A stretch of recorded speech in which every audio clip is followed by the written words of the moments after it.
You got, idiots like Bill Maher, who now, remember, early on, we saw all these attacks on Vice President Kamala Harris, all these stories.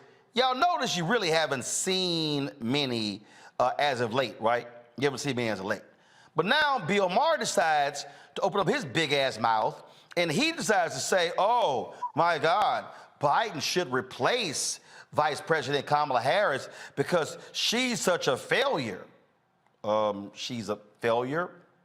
Really, Bill? I don't think so. And just because you say so. So here's this is the discussion that took place somewhat on his show on Friday night. Listen to this stupidity. Could see is replacing the vice president because, yeah, she's just not very popular anywhere, and it didn't seem to work out.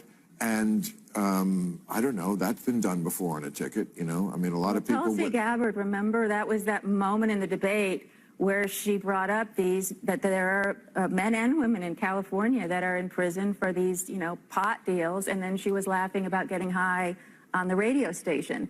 And it was just like Tulsi Gabbard was like this heat-seeking missile. That was the end of it. She's got a lot of, in addition to being, for some reason, an off-putting person, she also has, I think, a lot of baggage that probably wouldn't do well under a lot of scrutiny. I just think she's a bad politician, and I think she's a very bright person, but I don't know, but I can see them doing that, because a lot of the problem with Biden being old is, if he dies, then, you're going to get this person. Okay, so here's the problem with the Democratic Party. They're so boxed in by identity politics that you cannot conceive of a Democratic ticket that doesn't have a woman, person of color on it, and pretty soon you're going to line up behind that gay, Latino, and you're going to have, a deaf Eskimo be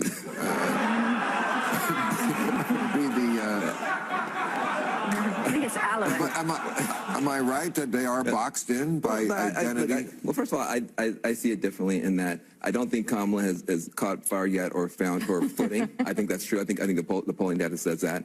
But I don't think that she would be a weight on the ticket. What I will say is this. You talk about identity politics. Joe Biden is an example of identity politics. Joe Biden is an example of black voters saying, we think we need to put a white guy in there. And nobody says he's an identity politics guy. Pence. How do you get Pence? You have Trump, who is not the most saintly guy in the world, needs somebody whose identity is conservative Christian. He goes and gets Pence. So politics is about identity. That's what it is. But whenever there's a person of color or a woman, we say, well, that's identity politics. It's all identity politics. You just got to put a ticket that can win. And that's I don't know. I have. All right. So I had somebody who came up to me last week at CBC, older sister, and she said, Roland, I love watching your show. I used to watch all the time, but you cuss too much. See, what I just played is the reason why I cuss. And I told her, I said, I don't cuss that much. I'm trying not to cuss. But that bullshit is why it will make you cuss. That crap right there. And Van was nice to him. Van was real nice to him. First of all, the little white woman,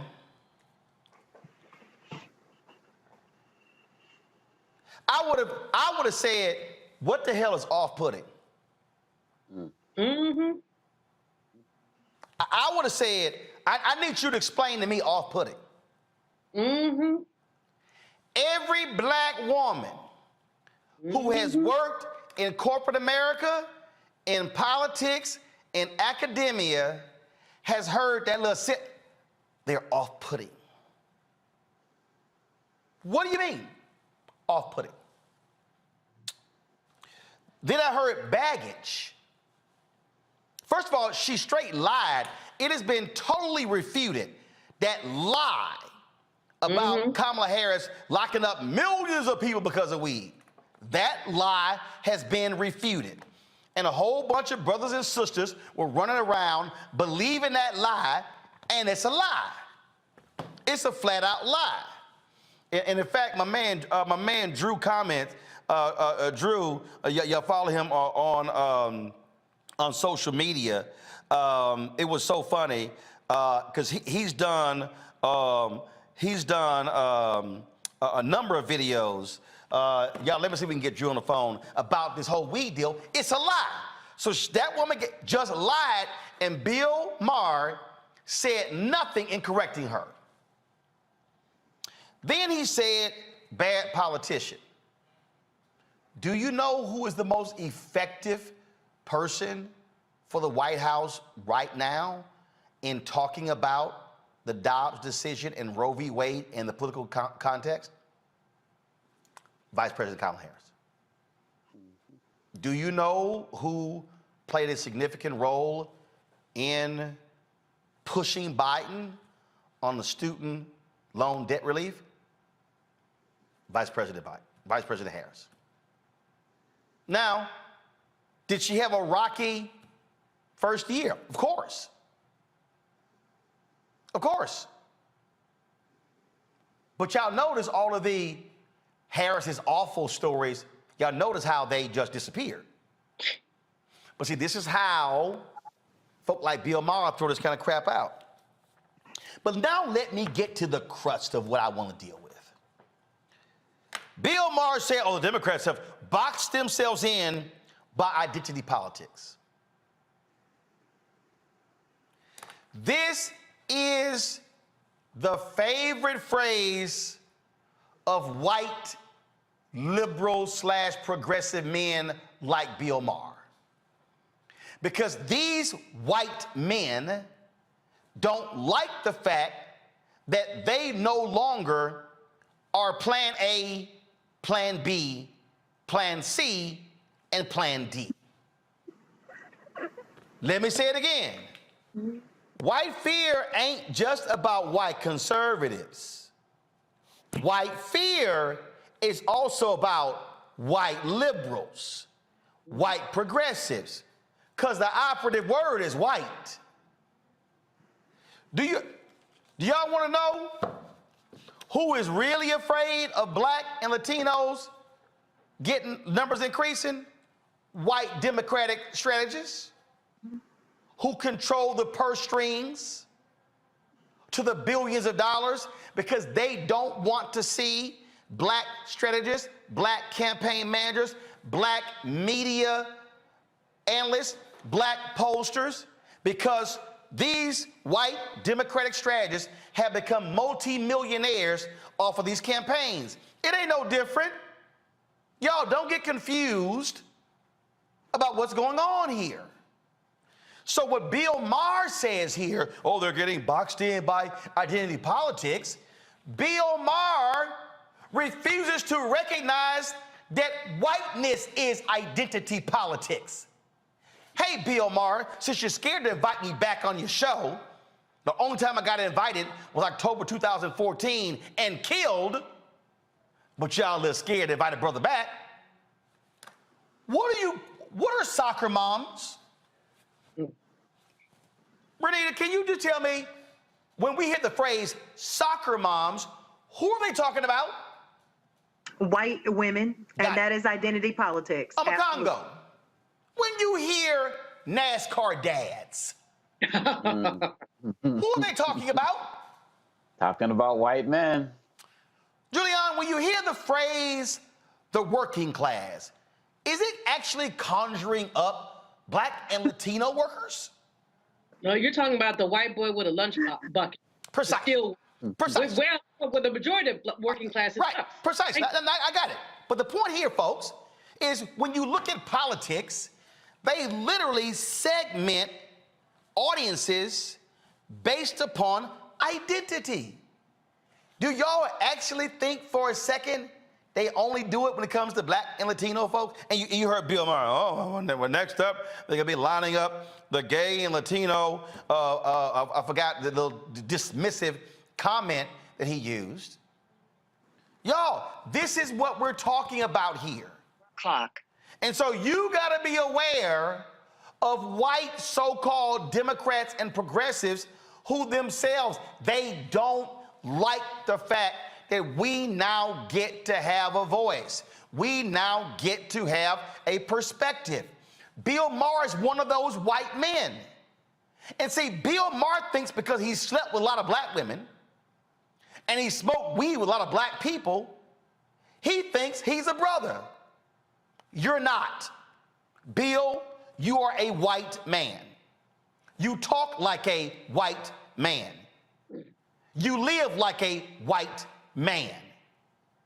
And you don't want to accept the reality that this is a world that is no longer being dominated by white men.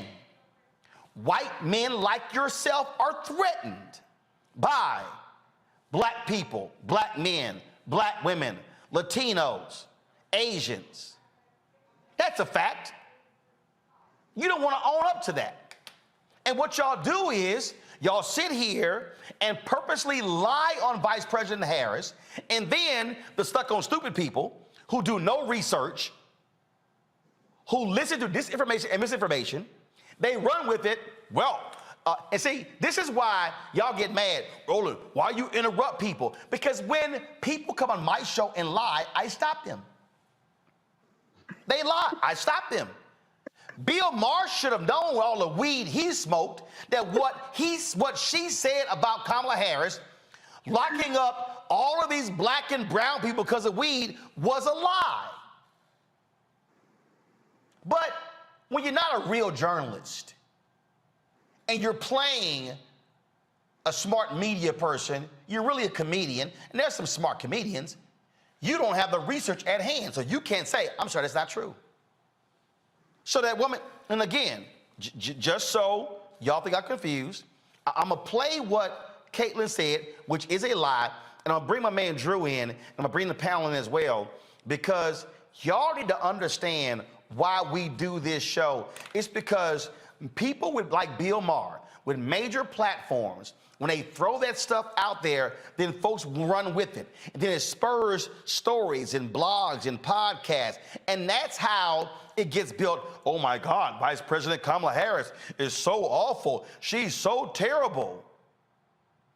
She should be replaced in 2024. With who, Bill? A young white guy? Hell, you complained about gays and Latinos. So Pete Buttigieg, I guess you don't pass Bill Maher's test. Oh, AG Secretary. But Sarah, sorry, you're out. What Bill Maher is essentially saying is, please, white people only apply. So let me just play again. To listen to this, I want y'all to listen to clearly what is being said here. Could see is replacing the vice president because she's not very popular anywhere, and it didn't seem to work out.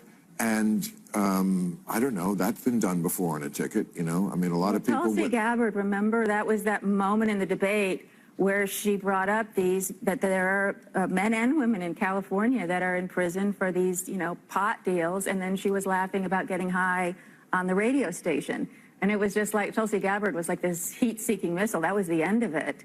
She's got a lot of, in addition to being, for some reason, an off-putting person, she also has, I think, a lot of baggage that probably wouldn't do well under a lot of scrutiny. I just think she's a bad politician, and I think she's a very bright person, but I don't know, but I can see them doing that, because a lot of the problem with Biden being old is, if he dies, then, you're going to get this person. Okay, so here's the problem with the Democratic Party. They're so boxed in by identity politics that you cannot conceive of a Democratic ticket that doesn't have a woman, person of color on it, and pretty soon you're going to line up behind that gay, Latino, and you're going to have, a deaf Eskimo. A deaf Eskimo. What that is a white man making fun of the fact that you have more than qualified Black, Latino, women, and gay candidates, but for Bill Maher, hey, only white straight men need apply. That's really what he's saying. Drew, I called you because you just heard with what that fool Caitlyn had to say, and Bill Maher did not correct her at all. Drew, can you hear me? Hear you loud and clear. You hear me? All right. So she sat here and just lied, and oh my, how Tulsi Gabbard just blew her away about all of the men and women who Kamala Harris locked up because of weed and pot smoking. Bill Maher didn't correct her. You've done numerous videos completely just dispelling that lie. Well, yeah, because it's not true. It's pretty easy stuff to look up too. Yeah, the moment with Tulsi Gabbard, it's easy to be loud and wrong, but in the moment, you know, when people can't fact check you in real time and make you seem like you know what you're talking about, but the fact of the matter is, everything that she said was an outright lie. It was misinformation, disinformation, way before we even had a COVID situation. But yeah, Kamala Harris literally is the opposite of what that. She did not lock up a bunch of Black people for weed. As a matter of fact, when she became San Francisco DA, over the length of time of her DA reign, the admissions for state prison marijuana imprisonment fell 66% over her predecessor. Like the last guy locked up 135 people to state prison when marijuana was the most serious charge. Over the same amount of time, Kamala Harris locked up only 45. So that's a drop. Even when she became Attorney General, same thing. First of all, Attorney Generals don't even prosecute marijuana cases. I say it all the time. That'd be like the CEO of Target ringing you up on aisle 3. That ain't gonna happen. But even then, even during that time, the actual imprisonment for marijuana fell during her time as AG. So this mythical time that she was locking people up for weed, we ain't seen it in real life. But y'all got some good imaginations, though. And I've learned that. Well, and again, you know, when people like this go on national shows and repeat the lie and no one corrects the lie, then somebody watching goes, well, there it is. She was horrible. She was sick, but she was a cop. And she was just locking people up and just throwing the key away. And then the Black folks ran with it. Oh, she locked up all these brothers. She didn't care about brothers. She didn't care about sisters. Or they took one case and said, oh, that represented all the cases. And folks were simply lying. And that's what Bill Maher calls baggage. Yeah, baggage. Yeah, that's funny. Now, you know what we call it now? Now you said I'm knee deep in the debunking the misinformation on COVID vaccines game. We call it disinformation, and we call it just very dangerous, to be honest with you, man. Like when something goes out long enough and nobody's there to correct it, it can gain so much traction. People really start to believe it, and so they don't even know the fact that Kamala Harris is one of the original pioneers of something called restorative justice with her Back on Track program in San Francisco, to where instead of getting people locked up for something like, I don't know, a little bit of weed or 2 grams of crack, you know, you give them jobs, you give them employment training, job readiness training, you give them education so they get their GED, you help them with their credit, parental training, and so on and so forth, rather than putting them in prison cells just because they were trying to sell some drugs so they could make some money to feed their family. So yeah, it's the misinformation game. Definitely is something that it's dangerous. It's lucrative for the people who know how to capitalize on it, but it definitely is dangerous in the overall perception of public health and public policy. All right, Drew, I appreciate it, man. Thanks for jumping on real quick. I appreciate it. Appreciate it, everybody. Get vaccinated, get boosted. We're done. All right, thanks a bunch. Bringing my panel here, Juliana Amakongo, Renita. I mean, it really pisses me off. It pisses me off when I watch this stuff, when I listen to this nonsense. And again, I've been saying this for years. President meets with Black pastors, but when they white, he meets with pastors. President meets with Latino leaders, but when it's a room full of white CEOs, he meets with CEOs. Identity politics includes white people. But what Bill Maher chose to do is he chose to weaponize that, and then he sounds exactly like Republicans, Julian, in attacking Democrats and what he is operating with his white male nationalistic view. How dare Democrats elevate women, elevate men? And what's so stupid is she literally, this is what is so stupid to me. How much of a dumbass Bill Maher. One non-white president. One in American history. One non-male vice president. Any women been vice president before? Any? No. So she the first female vice president, right? So you got one. Oh, Lord. The house is we might as well demolish the house. Oh, Lord. One woman got in. How dare, oh, Lord, can't call 911. That's literally what this fool is saying. Julian, go ahead. Well, you know, that whole segment was objectionable to me for any number of reasons. First of all, that off-putting thing. I'm supposed to be off-putting. I'm, you know, whatever. I can be a little bit much, but off-putting, I mean, that's a bit much to say. I mean, it's a generic, I'm not comfortable with black women. That's really what's being said. That's all that is. Black women. Then that little, Bill Maher is supposed to be some kind of a, okay, I'm a curse since you don't anymore, half-assed comedian. He's supposed to be a comedian, but nothing he said was funny. The whole notion of a deaf Eskimo, that's demeaning to differently abled people, is demeaning to a minority group in this country, people who represent one of our largest states. I mean, that bit is not funny. It simply is not funny. But he seems to get, he is pushing all the identity politics buttons for white people. He's a white boy, like you said, slept with enough black women that he thinks that racial identity rubs off in bed. It does not. But the whole thing just was objectionable to me. I just sort of sat here seething, saying, and I used to like Bill Maher, but that was just some stupid ass nonsense. Excuse my cursing. The thing here, Omakongo, again, we know who his audience is. And again, when I talk about white fear, how the browning of America is making white folks lose their minds, we've got to stop acting like, oh, it's just those white Republicans. No, there are white Democrats, white progressives. Oh, they're in Hollywood. They're in corporate America. They can't stand the fact that they now have to post jobs. They can't stand the fact that in some cases they gonna have some black bosses. And oh, hell no, don't let me have a Latino boss. We are seeing this. Whiteness has always defined America, and what they don't like, when one gets in, it's like, damn, the whole world is going to pot. So, and if I was on the show, I would say, okay, Bill, since you criticize having a woman and having a black Latino, well, fine. Who your top three choices? He probably would have named 3 white men, 3 white straight men. Go ahead, Omakongo.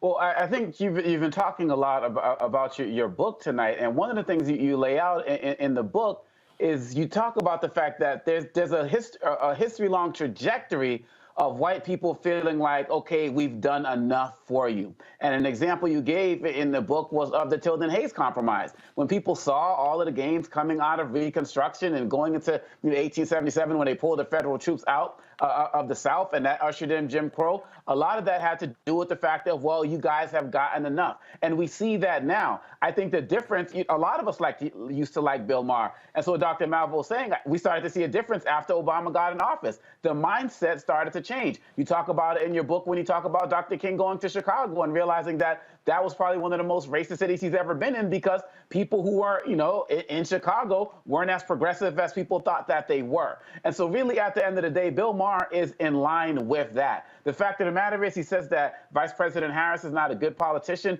Excuse me, she was a senator in a state that's not majority black. So what is he talking about really at the end of the day? And the role of the vice president is to put out the agenda of the president. So she's doing exactly what she's supposed to be doing and more, because she's been more vocal in her role than Biden was when he was under Obama, as relates to speaking out heavily about these social justice issues. And she's definitely more vocal than Mike Pence was. So really, at the end of the day, this dude is mad, he's angry, and he's really just sees black women in a particular light and is not ready for them to actually have real power and it manifests itself. And Van Jones, you should have challenged him on his points as well.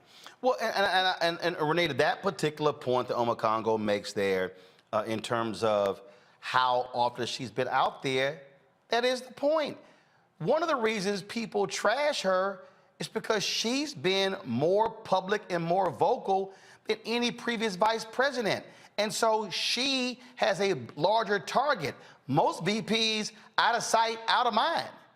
Biden was, Pence was, we could keep going back, Gore was. And so Biden has provided her a much larger platform. I mean, look, Saturday night at the Congressional Black Caucus Foundation dinner, she spoke and he spoke. I have attended the CBCF Phoenix Awards dinner for years. Julian, you have as well. I cannot remember ever where the president spoke and his vice president spoke before him. Now, people can say, well, that's because she's a black female. Okay, but he could have easily said, you the VP, sit down there, you can attend, but I'm speaking. No, he shares the stage. That's a part of this whole deal. But again, folk like Bill Maher, like a lot of white men, there they go. They picked that black woman up there, and oh my gosh, she's horrible. We need to replace her. No, it's exactly like you said. And the reality is most people cannot even remember the name of previous vice presidents. You know why? Because all they have done is pretty much been in place in case something happens to the president. She has been more active, and that is why people do know her name. But to your point, Bill Maher just makes a case of something that I always say, which is racism is bipartisan. And people need to realize that there is a segment of white people within the Democratic Party who also have a fear of replacement theory, just like white conservatives do. And they are thinking about replacement theory of black folks becoming the posters, the strategists, and almost exclusively the candidates. But the DNC can listen to Bill Maher if they want to, but they will be learning some uncomfortable lessons, because we have seen ticket after ticket where you put up two white straight men and Democrats lose. So what people like Bill Maher have to realize is that this is a black party.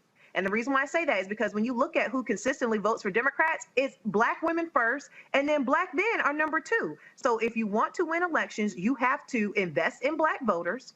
You have to have black candidates who will speak to black issues in order to get what is the majority of your base energized and ready to go and ready to vote. And until the Democratic Party does that, we will be losing elections. Man, and damn, for Bill Maher, oh my, it's so sad when people might want to see themselves reflected in political office. But see, for him, he's upset because he sees what's coming. And that's fewer white men being in control. That's a fact, Bill, whether you want to accept it or not. All right, folks, back to our Roland Mark Unfiltered video in just one moment. When you talk about blackness and what happens in black culture, we're about covering these things that matter to us, speaking to our issues and concerns. This is a genuine people-powered movement. There's a lot of stuff that we're not getting. You get it, and you spread the word. We wish to plead our own cause, to long have others spoken for us. We cannot tell our own story if we can't pay for it. This is about covering us. Invest in black-owned media. Your dollars matter.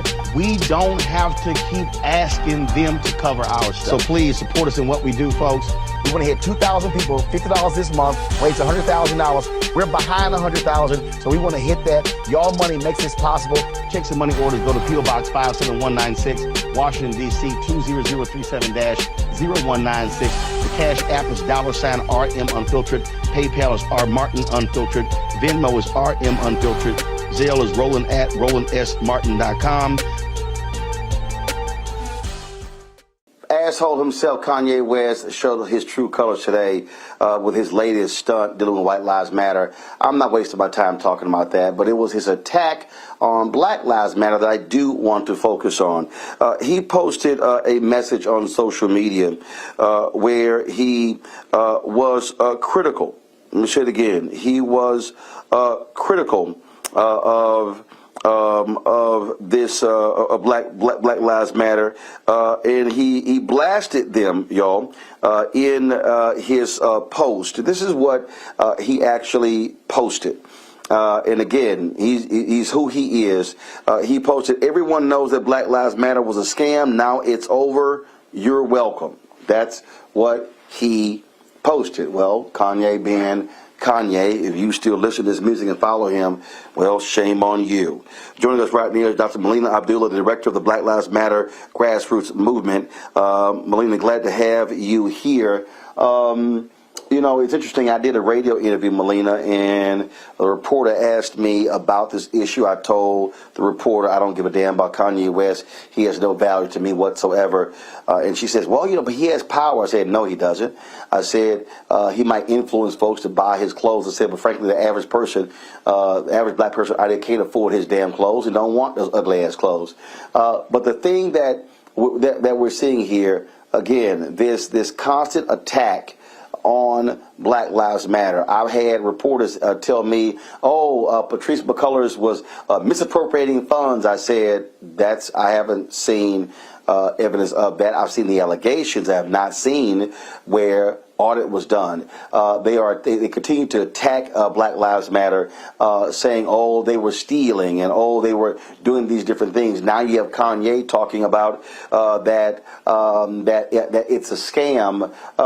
Just your initial thoughts on this latest attack on Black Lives Matter and the work that you do. Sure. I mean, I don't know what that stunt was yesterday. I know that Kanye West has not been involved in Black Liberation Movement or Black Lives Matter, even though he's been invited to the table and to help. And he hasn't been. And so we're going to continue to do the work. It's not over.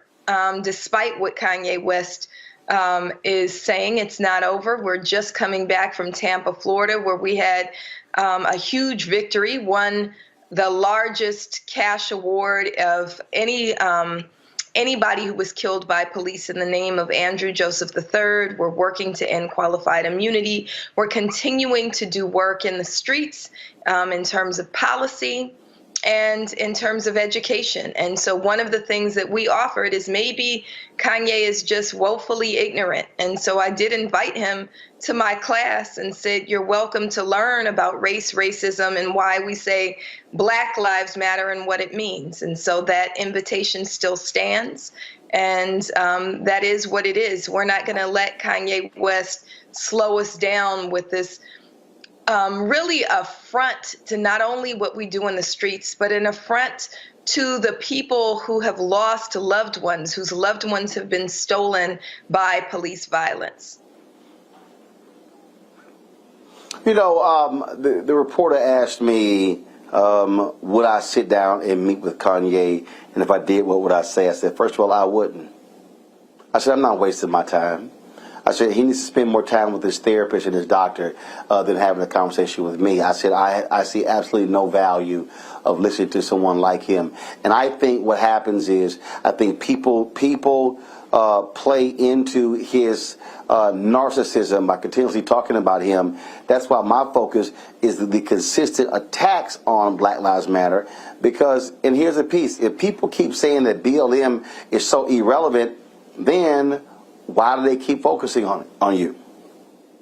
That's right. I mean, they wouldn't be attacking us or wearing those terrible shirts if Black Lives Matter wasn't moving the needle, wasn't doing important work. The only reason that they're doing that is because we are doing important work. We are doing the work that needs to be done, that is our sacred duty to move us towards greater freedom and liberation for our folks. And so we're still here. We're still in the streets. We're still doing work.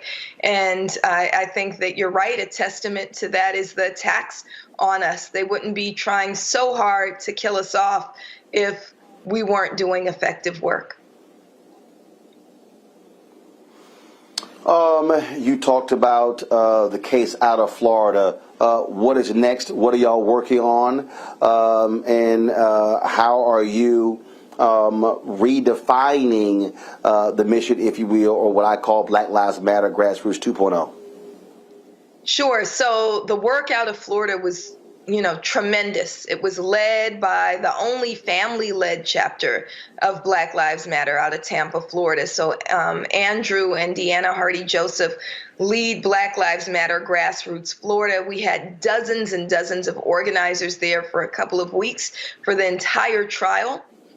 We were able to really demonstrate the ways in which law enforcement dehumanize and adultify our children, and again got a jury with no Black people on it to see Andrew Joseph III, a 14-year-old boy who was simply attending student day at the Florida State Fair, when he was criminalized, abducted, and left on the side of the road along with 98 other exclusively Black children. They were left there to fend for themselves in the dark, in the rain, and Andrew Joseph, in the midst of that, was hit and killed by a white motorist who was never investigated. That jury found that Hillsborough County Sheriff's Office was absolutely responsible for Andrew's death and awarded his parents $15 million, the largest award for any police-involved death in Florida state history. Well, his parents say what we say, that is a step forward in Andrew Joseph's name, but we want to keep moving, and we want to end qualified immunity, the unjust legal doctrine that shields police from accountability. And so we're working to get Ayanna Pressley, Congresswoman Ayanna Pressley's bill passed, the End Qualified Immunity Act. We're working to end the power of police associations that continue to pilfer the public purse. We just saw the day after the Andrew Joseph verdict, we saw as Democrats and Republicans alike put more money in policing instead of more resources into accountability and the things that actually make communities safe. So we're working to end police associations, and we're moving into a period that we call Black Xmas, where we want to understand the relationship between white supremacy and rampant predatory capitalism, as Julianne Malveaux calls it, and be deliberate with our dollars. And instead of just spending away with corporations that don't care about us and are often responsible for our deaths, we're encouraging everybody to build Black, buy Black, and bank Black, and they can visit blackxmas.org for more on that. Panel, any questions for Melina? Let me first start with Teresa Lundy. Hi, thank you so much for your fight. As it obviously still continues, what is something that, us out in social media can do to kind of help with the cause? I feel like, if there are more voices on social media that is actively, working with you and an organization to make sure the truth is out there, is that something that, you guys are able to help assist us with? Yes, we absolutely need everybody's help. So as has been shared here and other places, we do have an issue in trying to wrestle back our social media platforms, the platforms that were built off of the backs of organizers. And so we have a new platform that we need help amplifying, BLM Grassroots. BLM Grassroots is Black Lives Matter, where the chapters were the people who've always been on the ground since the birth and ushered in the birth of Black Lives Matter in 2013. And so we need your help amplifying by going to BLM Grassroots and following their BLM Grassroots, which is all the work that we do on the ground globally. Joe.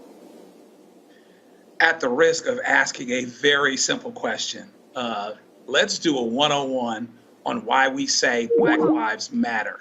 So many people get that wrong. They start in the middle of the story.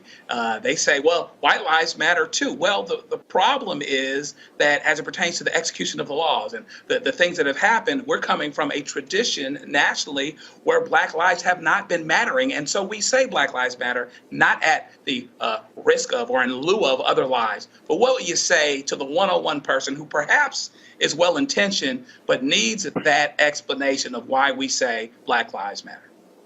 So I think you just said it. right? That white folks in this country and in this world have never been targeted for demise. Black people have. This world has been set up as a racial hierarchy with white people on top and black people on the bottom. And if you look at virtually every economic, social, and political measure, black people have been placed on the bottom. We are, the most incarcerated, not because we commit more crimes, because the criminal system of injustice was set up to produce those outcomes.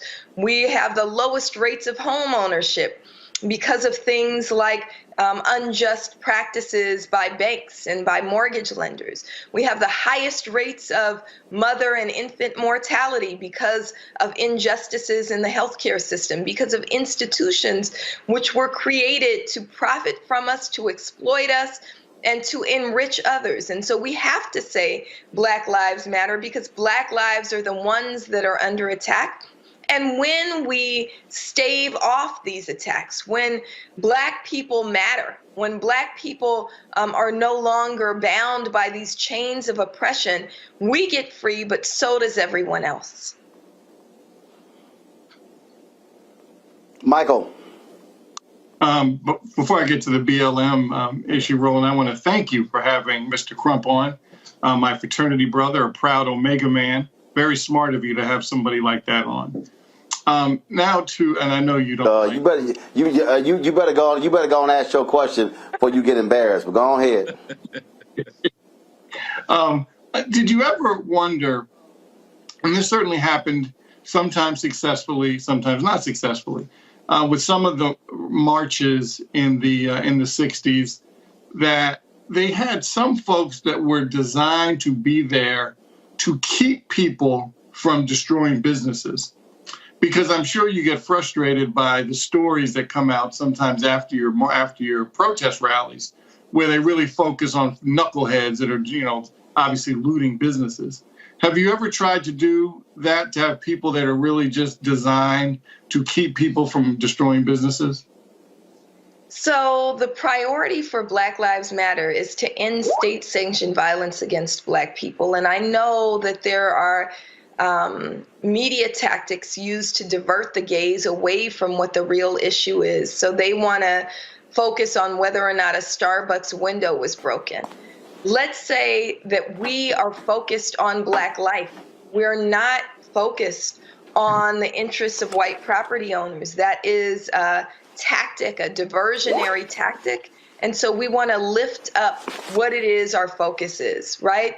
Over 1,000 people are killed at the hands of police violence each year, and that's not including those who are killed on the inside of our jails and prisons. And so that's where we're keeping our focus. We're trying to make sure that people stay in the streets. And as you know, there are very, very few instances where Black people are actually engaging in some of the things that we're accused of. Most of us are doing righteous work that lifts up the names that we have to constantly lift up, that says names like Jalen Walker and Riddell Jones and Ryan Twyman. Most of us are doing righteous work, and we want to keep people focused on that righteous work. Very good. Keep up the good work. Thank you so much. All right, Melina Abdullah, we certainly appreciate it. Thank you very much for joining us. Thank you so much for having me, brother. All right, folks, back to our Roland Mark Unfiltered video in just one moment. Don't wait till November 8th. We can vote today. Your early vote started this week. We're on Savannah State University's campus. We will be dorm storming today, giving out treats for everyone. We hope to see everyone at the polls when it comes to November. If you believe we got power, let them know. Make some noise. Put a fist up. I need to see a fist in the air because we got power. Come on, you put it up. Come get your shirt. We're out here in the streets of Savannah, Georgia. James, do not forget to go vote. I got you. If we vote the right people in, we can make a change. We can get these resources in our community.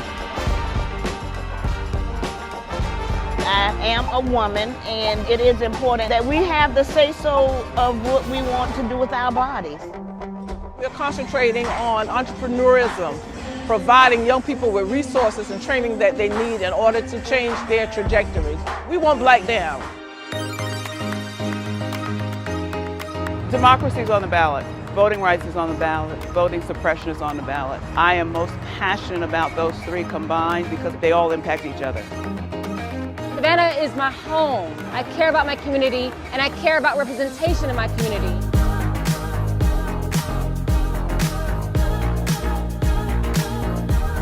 Our voices are still going to be heard no matter what kind of obstacles try to come up against us to stop us from voting. We're still going to be standing our ground.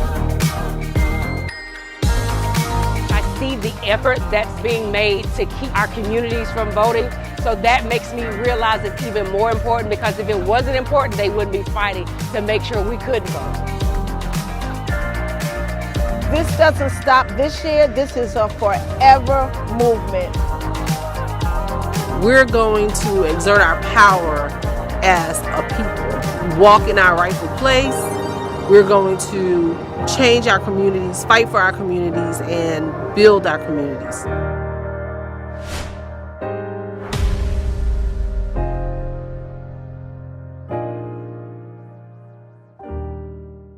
I told y'all when that fool wore his little White Lives Matter shirt with that other dumbass Candace Owens, I wasn't wasting my time dealing with those fools. But I told y'all what happens when you give folk attention. So Kanye West goes on Fox News, sits down with Tucker Carlson, and oh my Lord, the folk at Fox News just praised him up and down. Called this man, oh, how he was a genius, incredible. If y'all want to see white love, y'all want to see Kanye West's white love. Remember, Charlemagne said Kanye's whole focus is he desperately seeks white validation. Ooh, the white nationalists at Fox News gave him all the white validation he needed. This is a compilation put together by Media Matters. I was blown away by Kanye West. I really was. It was fascinating. This was an unvarnished, authentic. We've rarely heard a man speak so honestly and so movingly about what he believes. Kanye West is wise, he's unique, and certainly he's fearless. He's a very important voice. There's such authenticity to that it just makes me want to hear more. Speaking truth to power, calling things out, and Kanye West does that. He speaks truth to power. He is one smart guy. Is Kanye trying to be a force for good? Absolutely. Yeah, he is. Very special intellectual renaissance. When you consider like people like Tucker or Kanye. Kanye's genius. I'm going to make an analogy. Kunta Kinte and Roots. They got him out on a tree and they're whipping him. What's your name? And they want him to say left-wing liberal. Kanye West refuses to live in that box. I mean, you can't help but like him because he is not apologetic. Yeah. Have I reached Alex Jones territory yet? No, I think you're telling the truth. Okay. And that's okay if you do. I think he's dead on this one. I know for me, it just made me think, man, we could reach so many more people with this powerful movement that believes in freedom. I know that what I'm listening to is unique and interesting. If Kanye West believes it, imagine how many more people out there maybe aren't talking about it, but would like to. Ye West threatening to go to war with Jewish people on Twitter. He appears to imply Diddy, a fellow rapper, was controlled by the Jews on Instagram. Boy, ain't that one pretty funny. Boy, did y'all just hear how these folks just lost their minds? Oh, Lord have mercy. Kanye is like Black Jesus to them. I mean, they just were beside themselves for the praise and love of Lil Kanye. This is when things change, y'all. It was when Kanye decided to drop this tweet here. Remember, he was attacking Diddy back and forth, and Diddy fired back at him. So Kanye went ahead and decided to drop this tweet here. This is where things change. I'm a bit sleepy tonight, but when I wake up, I'm going DEFCON 3 on Jewish people. The funny thing is, I actually can't be anti-Semitic because Black people are actually Jew also. You guys have toyed with me and tried to blackball anyone who ever opposes your agenda. Well, that didn't sit too well with the folks at Instagram and the folks at Twitter. So he got thrown in Instagram and Twitter jail But the thing that for me is just hilarious is to watch how these folks are just running and running and backtracking and how they are just doing all they can. And you know, and what really got me in that video, listen, as I heard more of Kanye, I wanted to hear more. Will Kane. Now, y'all, I used to often debate Will Kane when we were at CNN, and Will a nice guy, but he a lightweight. I used to destroy his ass at every turn. I mean, every time he would say something. I mean, he's from Texas, University of Texas, so his football team sucks. I always blew him up about that. But also, I always destroyed his arguments. And you saw that every time Kanye talks, I want to hear from him. And then, of course, you saw in there Joe Concha, who is the so-called media critic for The Hill and Fox News. He's gone also far right-wing. And I'd have destroyed that fool on so many occasions. It's utterly ridiculous. And he was, again, praising the brilliance of Kanye. See, this is where all y'all white folks at Fox News and, of course, that utterly fool Jason Whitlock, this is what happens when you decide to side with a fool. You side with a fool will make your ass look real stupid. And that's exactly what happened here. We are dealing with somebody deranged. And just understand, it's all about, I told y'all, it's about the attention. It's about what they do. And then, you know, then you got that really other tired, trifling fool, Candace Owens. If y'all want to hear something stupid, listen to this fool right here. Try to defend Kanye with her. Now, I'm not going to play all of it because y'all know she ain't the brightest bulb in a dark room. I mean, if y'all truly want, if there's a match made in heaven, is Candace Owens dating Jason Whitlock. I mean, those two can go to the Clarence Thomas prom at any time. But just listen to this fool. That was the tweet. And people subsequently demanded that the tweet be taken down for anti-Semitism. Now, if you are an honest person, you did not think this tweet was anti-Semitic. You did not think that he wrote this tweet because he hates or wants to genocide Jewish people. This does not represent the beginning of the Holocaust. That's if you're an honest person, you'll admit that. You will admit that, right? If you're an honest person, when you read this tweet, you had no idea what the hell he was talking about.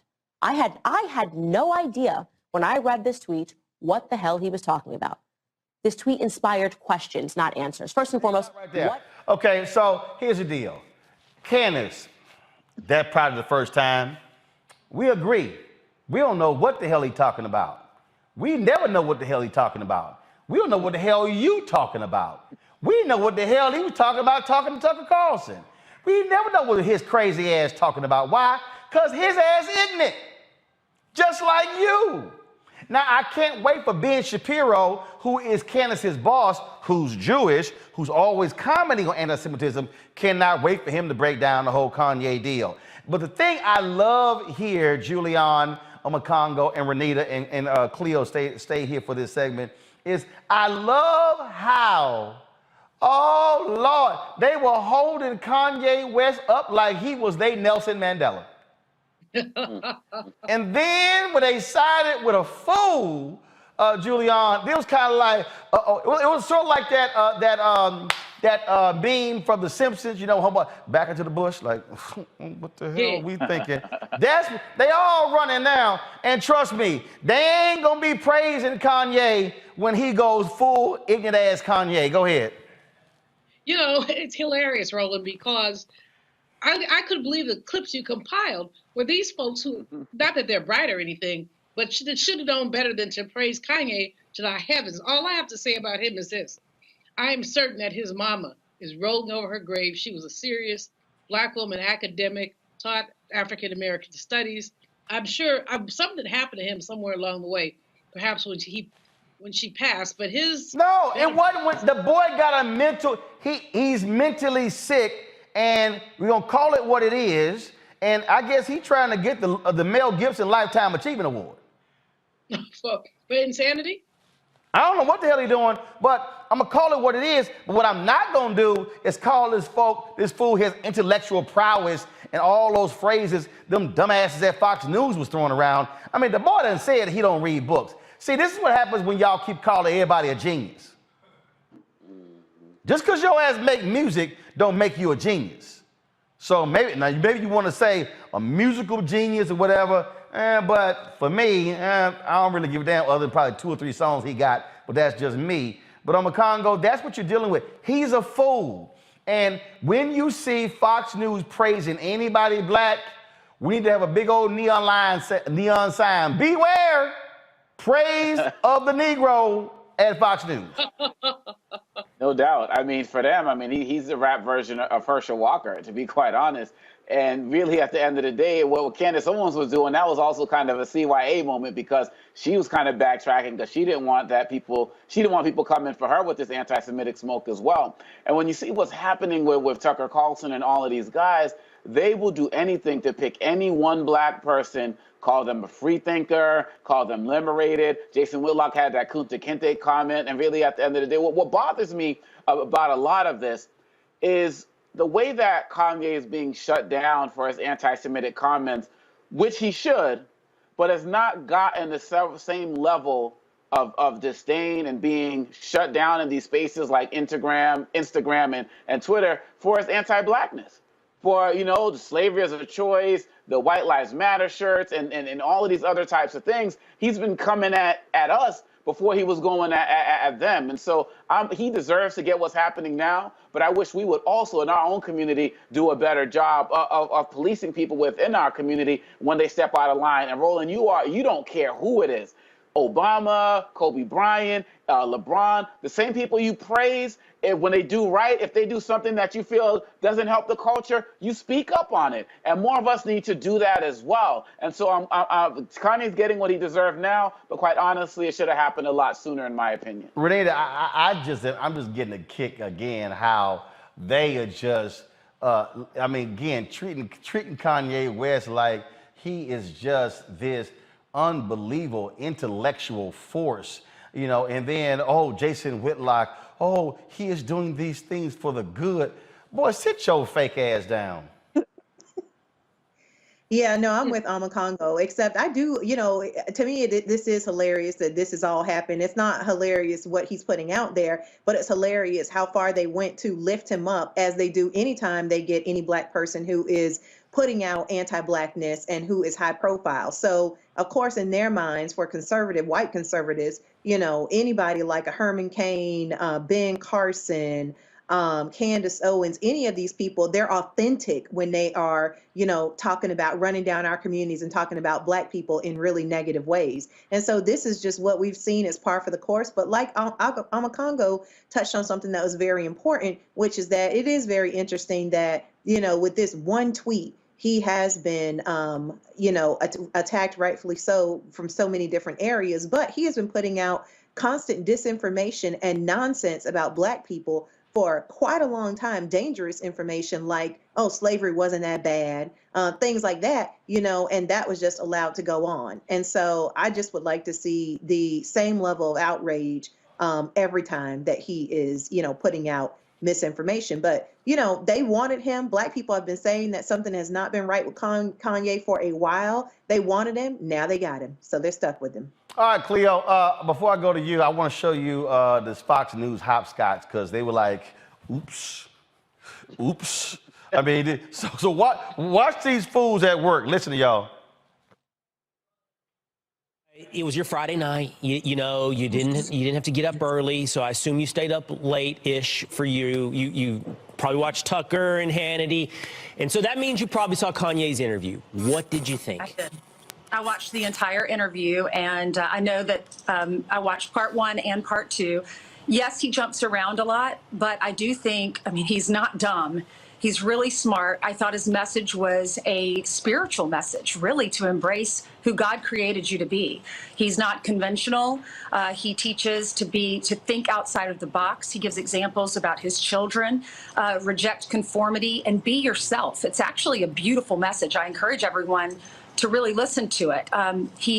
He'll focus on one subject, and then he'll jump to another subject, from running for president to Elon Musk to his kids and his schools and big pharma and farms and our food. But it's really, if you just watch it and you listen to what he's saying, the message is beautiful. He's saying we're all sheep, and we need to be guided by God and focus on what God created you to be, who you were in the womb, and really embrace those thoughts and those messages that God has given to you. And you know, we're all created uniquely. There are billions of people in this world, and we each have our own fingerprint, which is amazing if you think about it.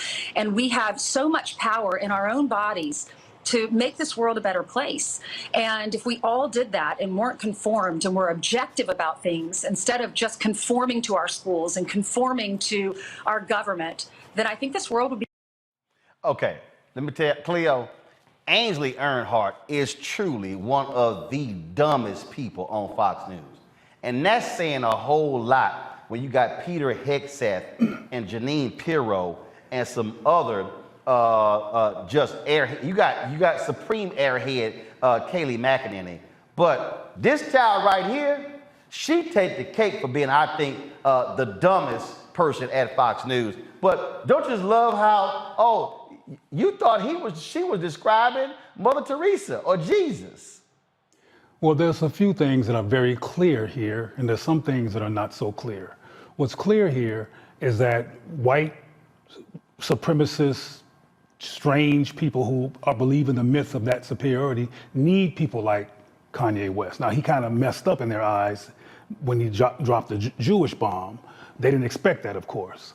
But when you got to remember that earlier this week, he and Candace both were walking around with some fashion show with a White Lives Matter shirt.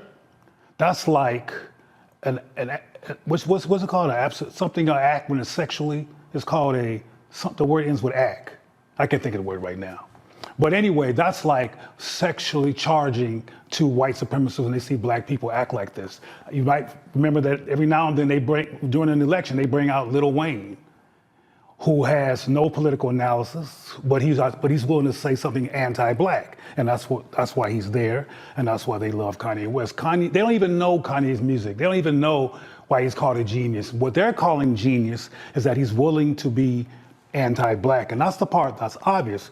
What's not so obvious, and I've gotten in trouble for saying this, is that, okay, it's easy to get upset and frustrated with the likes of Kanye West and calling him a fool and things like that, but Kanye is a severely, I think it's true for Candace as well, a profoundly traumatized black man who needs help. He's somebody who's dealing with a lot of deep pain and it's not resolved, therefore he's surviving mental illness in a yes sir situation, meaning everybody says yes to him because he's Kanye and he's rich. But the bottom line is there's some very devastating blows that happened to Kanye that I think we need to take a look at. For example, he tried to show racism in the Republican Party and in the presidency when he said George Bush didn't like black folks back during. Yeah, so George Bush hates black people. After that, he tried to expose racism in the video award system when Taylor Smith, I think her name was, got an award that he thought Beyonce should have gotten, and that it was racist. And in both instances, when he stepped out from the system and said something for black people, he got crickets. Not only did he get crickets, follow me, the first black president of the United States called him a jackass. I believe personally that along with his mother dying were very, very traumatizing and confusing for him. And he finally got to the point of, F y'all, I'm gonna go to the other side. And though Obama dissed him, Trump embraced him. And that was his unconscious, unfortunate revenge for having been dissed by the first black president. Now, I'm not justifying nothing. I'm looking at this from a behavioral perspective, and I'll end by saying that calling him names and being mad at him and people like him and Candace and others is not the answer. We need to look at why black people dissolve into this kind of anti-blackness. And there's a reason for everything, and often we don't get into those reasons because we get too upset and judgmental to actually deconstruct that behavior. White people love that behavior. See, what I make clear is I don't feed the beast. And so the reason and again, I chose last week not to even deal with him. I did media interviews with the Breakfast Club, other places. Everywhere I went, they asked me about Kanye. I said, I don't give a damn about Kanye. He ain't got no impact on the election. He ain't got no impact on nothing else. I don't give a damn. But the reason I'm talking about this because I'm trying to show folk what happens when you have white nationalists on Fox News who are, but they are quick to find a Negro to say, oh, he one of ours.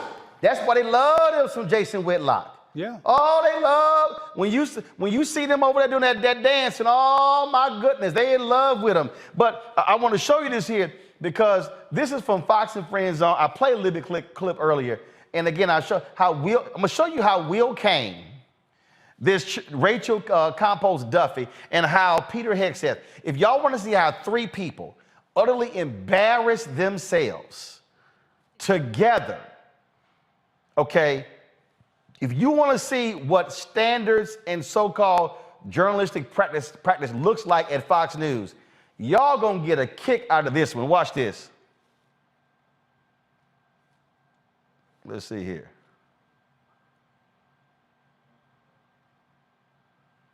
Hold on one second. I'm gonna come back to me. I'm gonna see if I had it set up. Cause when I saw this story, y'all, when I said I hollered, I'm talking about I hollered because they were having a conversation.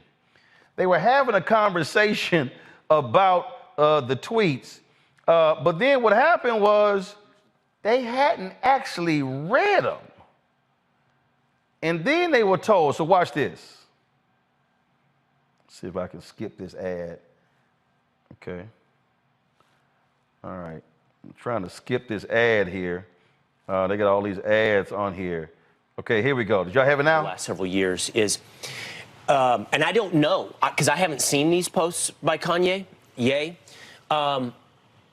Something is branded racist or anti-Semitic, you know what I mean? But you never really see the original source material because in a media account of it, they don't repeat whatever it is. Right. This is a real trend over the last couple of years where the headline will say a certain thing and then you read the article and the article is conclusive, meaning it was racist, it was anti-Semitic, but the supporting evidence is never provided. And the only reason I say that is because I don't trust everybody making the calls. I'm not saying it wasn't anti-Semitic. I don't know because I don't get to see the original source material. It's censored. Okay, y'all, it was available to be seen. So Will Cain literally went on television to discuss a topic and then said, oh, I didn't see it, but I'm about to opine on it, and it's wrong, it got taken down, although I never saw it. Okay. I think that the new journalistic standard is don't repeat it if it is considered racist or anti-Semitic or whatever it may be. So therefore, just as a consumer, you don't ever, you just have to trust the storyteller. Yeah. You don't actually get to see the story. Well, I'm sorry. Okay, I'm sorry, y'all. This fool just said, sorry, y'all, I ain't read the tweet, but I'm discussing the tweet I haven't read. And then it's a shame because when the media talks about it, they never actually show you what he said. Your ass media! You're literally on the #1 cable news network, news in quotation marks. You are media. And you're like, the media doesn't show. Y'all not showing it. Will Cain, oh my God. Dude, do you know how stupid you sound? You literally sound like an idiot discussing a post and you go, I haven't read it. But it's a shame where we talk about things and the media never shows it. Y'all don't show it. Let me play the rest of this stupidity. Question that Kanye or Ye was going to have to be taken down after what happened in the Tucker Carlson interview, after wearing that shirt. He just crossed every line that you're not allowed to cross, and he exposed BLM for its corruption. He talked about pro-life issues. He has to be taken down. My understanding, Will, of what he said is that he claimed that his buddy P. Diddy, who you saw there in the Instagram post, was being controlled by Jewish, corporate Hollywood types. That was what I understand what was the statement, which then they said was anti-Semitic and, you know, referenced some tropes. And so then they had to cut him down. Again, we're in this weird era where people can't just say what they want to say and take responsibility, you know, for what they said, whether it's with the sale of his shirts or his companies, whatever. But this idea that you have to just shut down his account is just, it's totally totalitarian, totally anti-American. And I mean, oh my God, I'm just so sorry that people just can't say what the hell they want to say. I mean, look, they just want to call you the N word, call you the K word, call you the B word, call you whatever you want. Look, I don't understand. Why can't people just say what they want to say and then they just sort of take real responsibility of it? But how dare they take down something they might consider to be racist? Oh my God. What in the world must be done? What must we do? Oh, I'm sorry.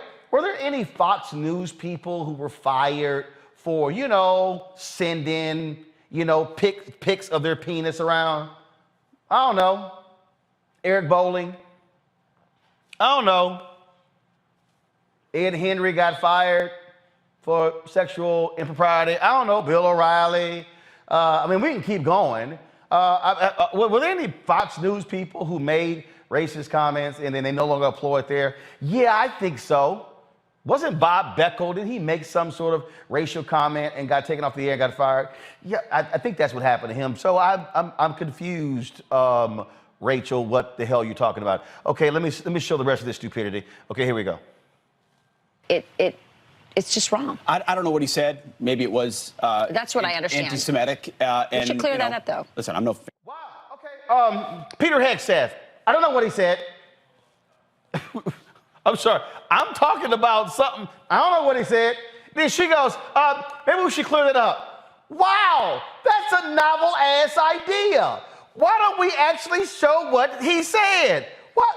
We might want to clear that up, because I don't know what the hell he said, but right now I'm about to talk about what the hell he said, although I haven't read what he said, and I'm sitting here on a national television show listening to talking to people about something. I have no idea what he said, but what the hell, I'm going to tell you all my feelings anyway. Sure, Peter, go ahead and take it away.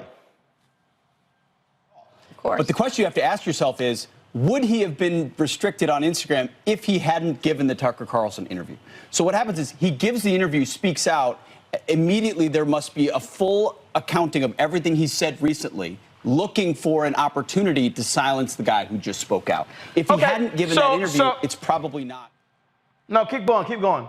He did. The target's over him. The target's over him. Correct.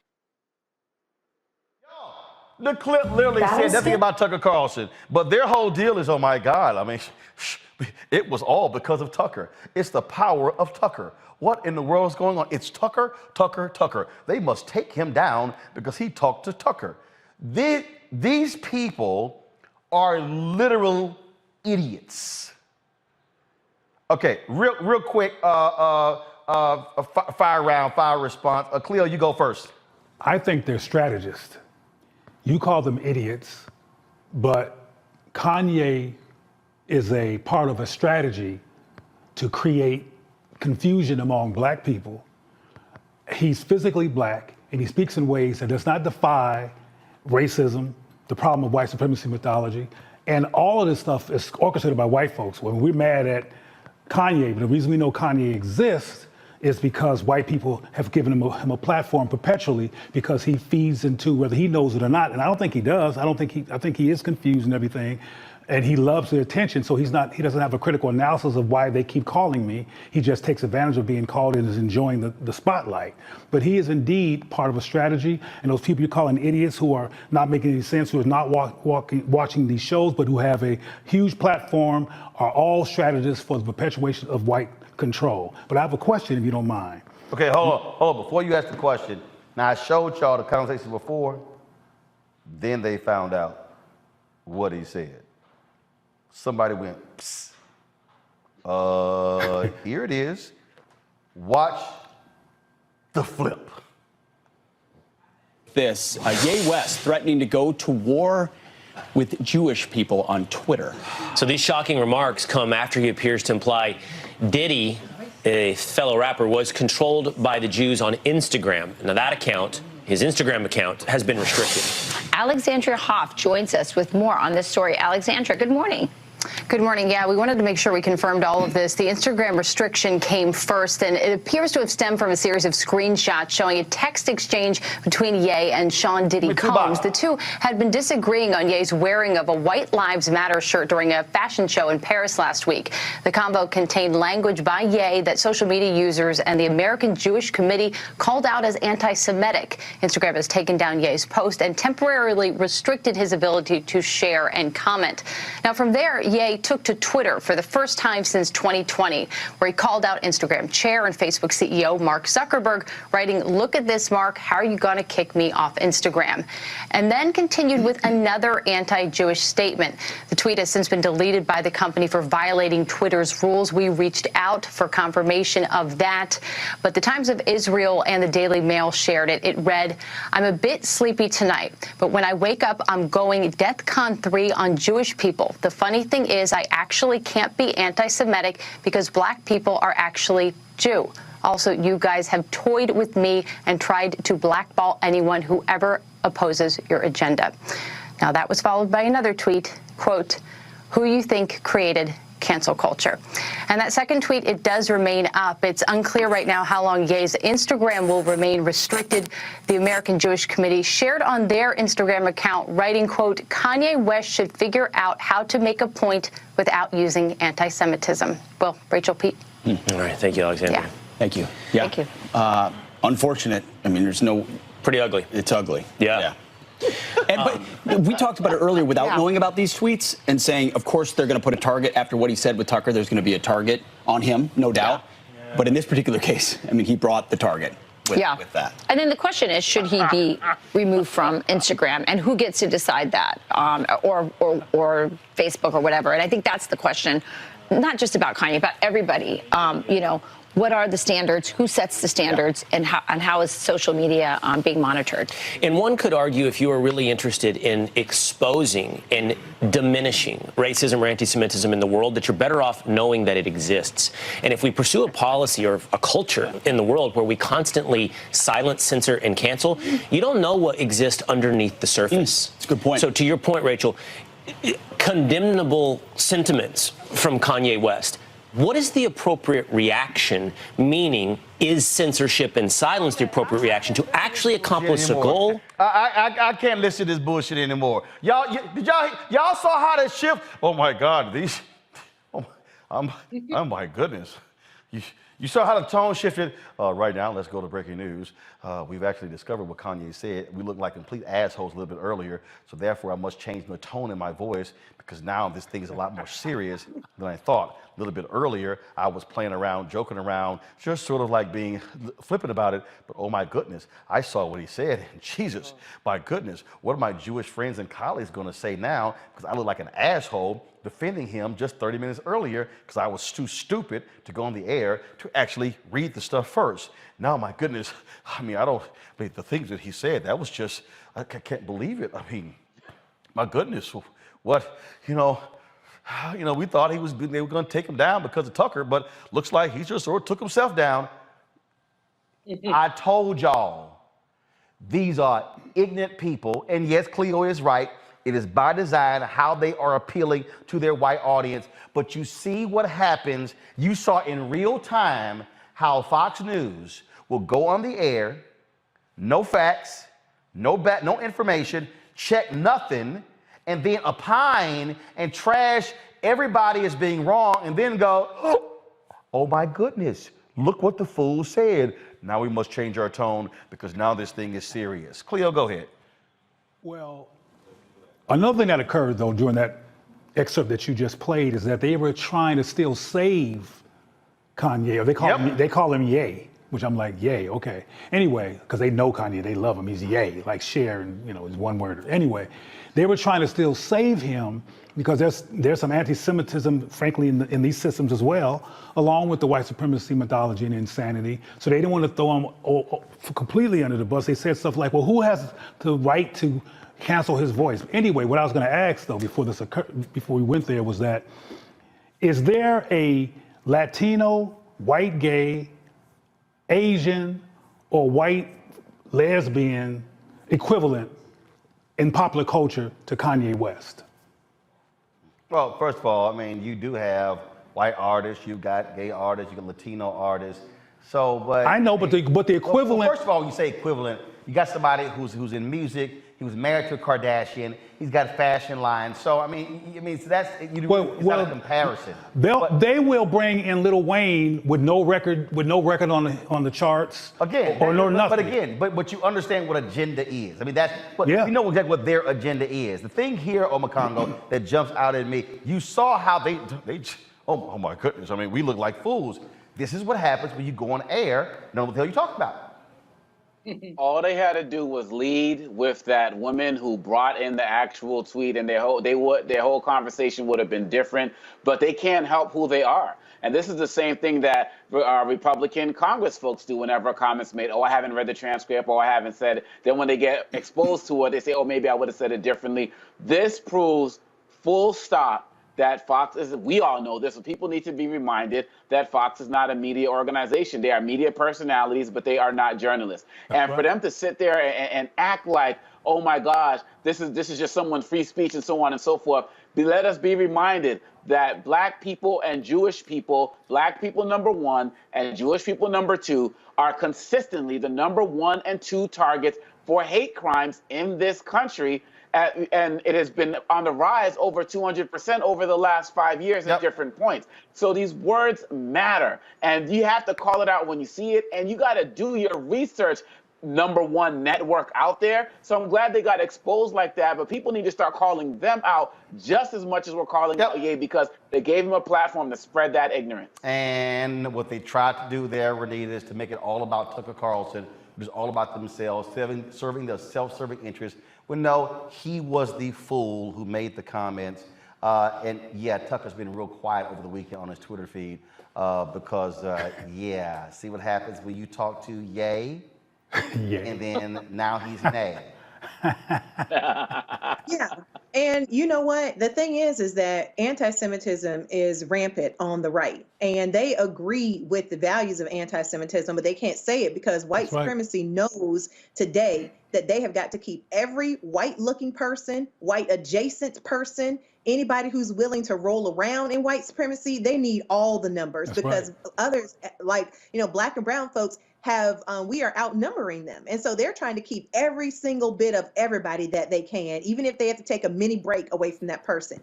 But the other panelist was asking about examples in other communities. This is what Republicans do and conservatives do and white supremacy does in general. Yeah, there are plenty of examples. They will get anybody who is willing to disparage a community that they have systematically attacked. So as somebody who is both queer and black myself, I can tell you that they regularly pull up Caitlyn Jenner to talk about transgender folks. They regularly, Herschel Walker's son, I mean, had you seen his videos before he came out and blasted his dad?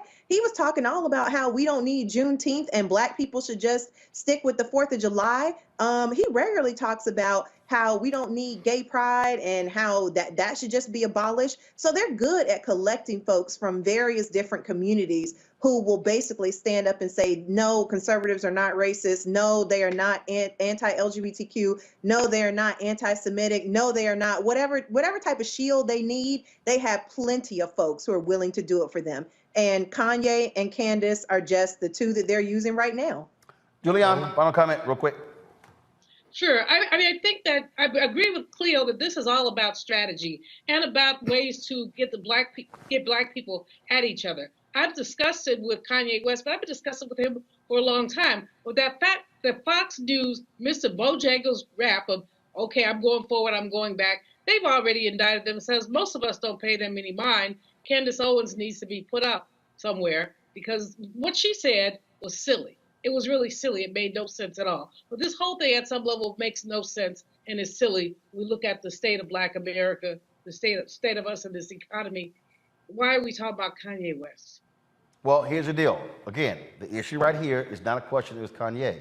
It's understanding the folks who want to harm black people, who they want to amplify and promote as being having intellectual prowess, and somehow let's listen to them And that's why I keep trying to tell people it's a danger when you listen to fools just because they are entertainer. No, it's a whole bunch of entertainers out there who are actually informed. A Jesse Williams, someone along those lines. I have never, ever looked to Kanye West for any critical thought on a damn thing.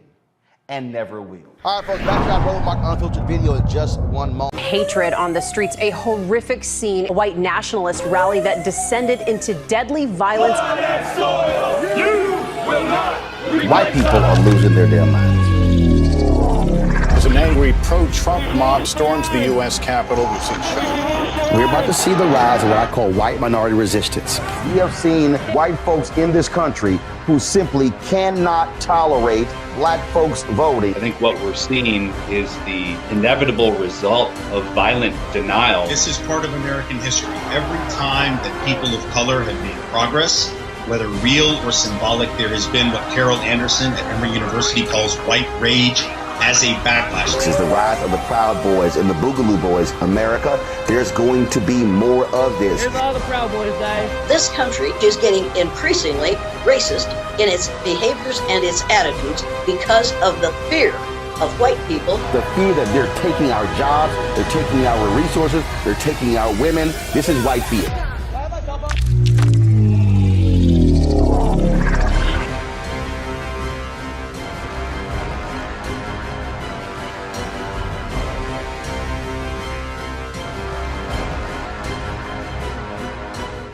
All right, folks, anyone who knows me knows that probably at least 30 years, I don't use the N-word. I don't like the word. I don't like people using the word to me. I don't like people using it on my timeline. If you do, I will block you in a heartbeat. That's why when that idiot Candace Owens tried to actually accuse me, she's like, the reason I blocked you because you called me an Uncle Tom in the South, and the N-word, I'm like, you're a liar, because I don't even use those terms. I don't allow them to be used even on my show. And so that's why Candace Owens is an absolute liar. And so I've watched with curiosity the response to people in the wake of Adidas and the Gap and CAA and other companies dropping Kanye West as a partner. And I've watched as African Americans have risen, some African Americans have risen to Kanye's defense by saying, he gets canceled, he gets dropped when he makes anti-Semitic comments, yet why is it that when the same Kanye West made anti-black comments, when he made comments about Harriet Tubman, he made comments about slavery, why is it that people did not rush to drop him then?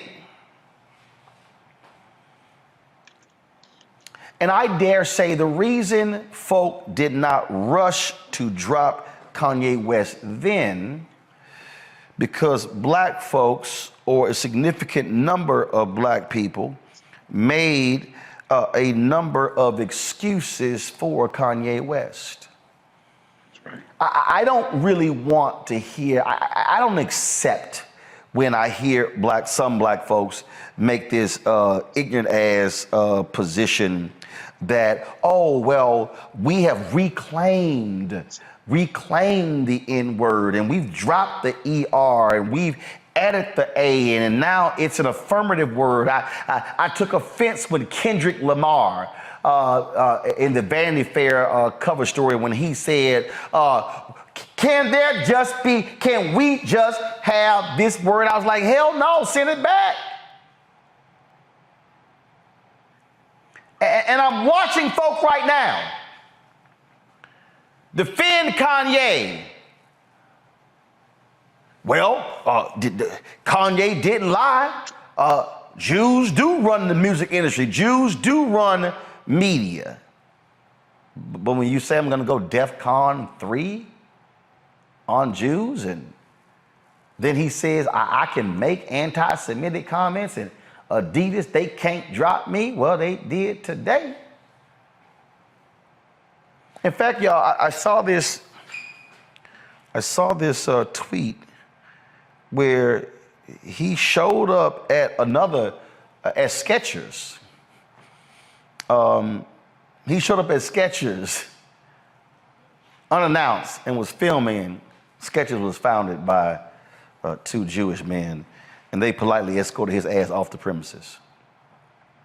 And then released a statement making it clear they ain't got nothing to do with him, ain't gonna be in business with him, and don't tolerate any damn thing that he has to say. That's what they said today. Also, the Holocaust Museum offered Kanye West a private tour, talked to him about the Holocaust. He turned them down and said that Planned Parenthood was his Holocaust museum. That's what he said. But the reason I am talking about this, because I told y'all I don't give a damn about the ignorant ass Kanye West.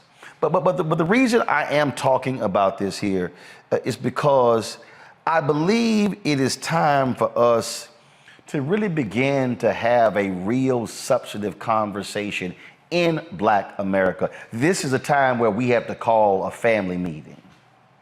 Because I think one of the fundamental problems that we have is that we as African Americans, there is this knee-jerk reaction to somehow protect one of ours when white folks are attacking one of ours, as opposed to saying, no, his ass got to go.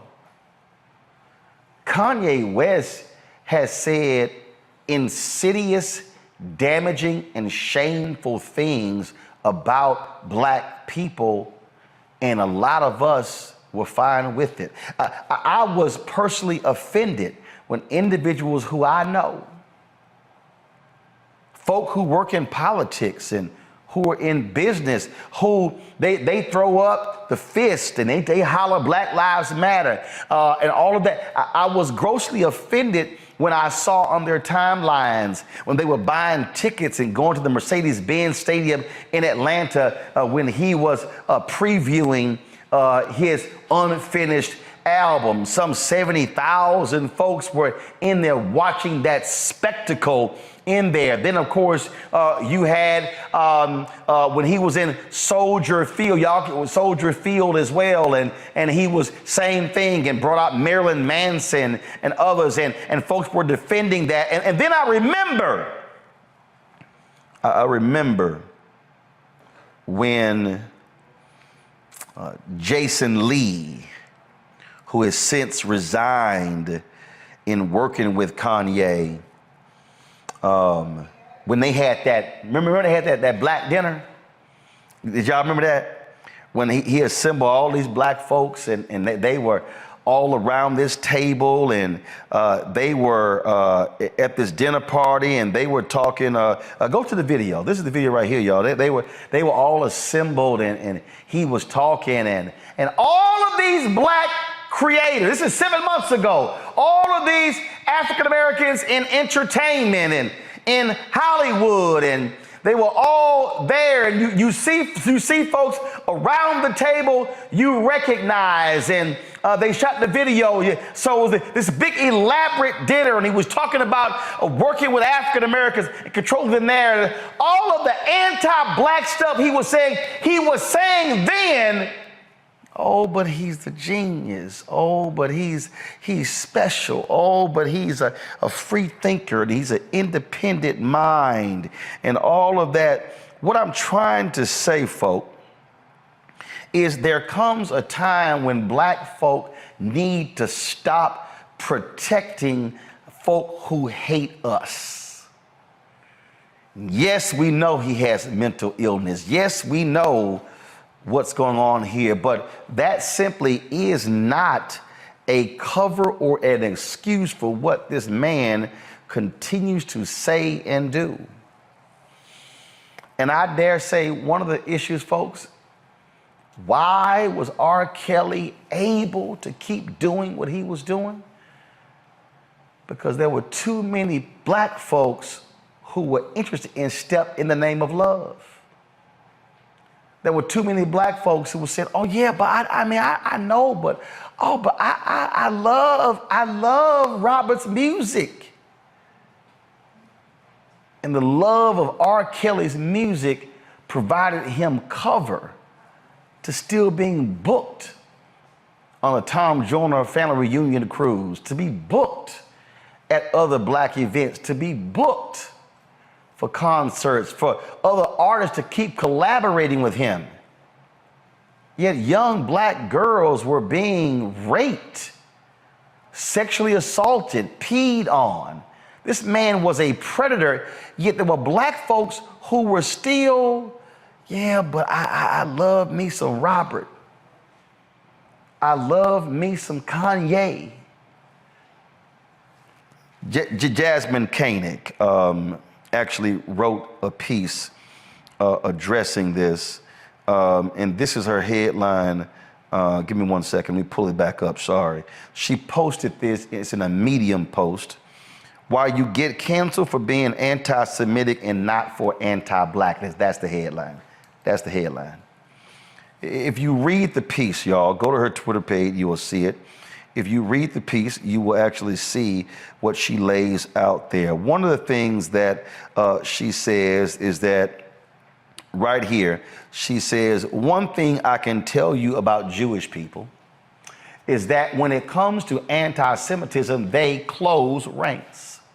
Everyone is reading from the same page of the same playbook and speaking on message. Black folks, y'all say on code, huh? You won't find a segment of Jews who identify with anti-Semitic slurs or feel that if you replace this letter with that letter and reclaim the word, it changes its meaning and makes it okay to use. The same can't be said of black people. Half of us use the N-word as a term of endearment. So why should the rest of America get their panties in a bunch over anyone else using it, as long as we continue to use it and allow others to make millions of dollars from our use of it?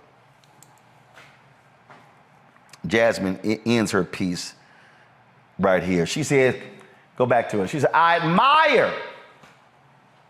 She said, I'm not mad at Jewish people. I admire their unity and the resolve they have against anti-Semitism. I long for the days I only heard about from my grandparents when black people had respect for themselves, each other, and stood together on our most pressing issues for the betterment, not the detriment of our people. Last paragraph. In the end, it all comes down to this. Ye is going to be canceled, and anti-blackness will continue to be tolerated in America as long as black people are the main perpetrators of it. On this, we can't expect more than what we're willing to do to ourselves. You cannot demand for somebody else to respect you. Let me look right here. So I need to be real close to y'all. You cannot demand for somebody else to respect you if you are unwilling to respect yourself. Please show me the massive petitions to say enough of Kanye's music. Please show me the massive number of people who say Spotify stop playing his music. The massive number of people who say Adidas to on, the hell with his gear. You can't compare the two if you didn't do the work to actually get him dropped.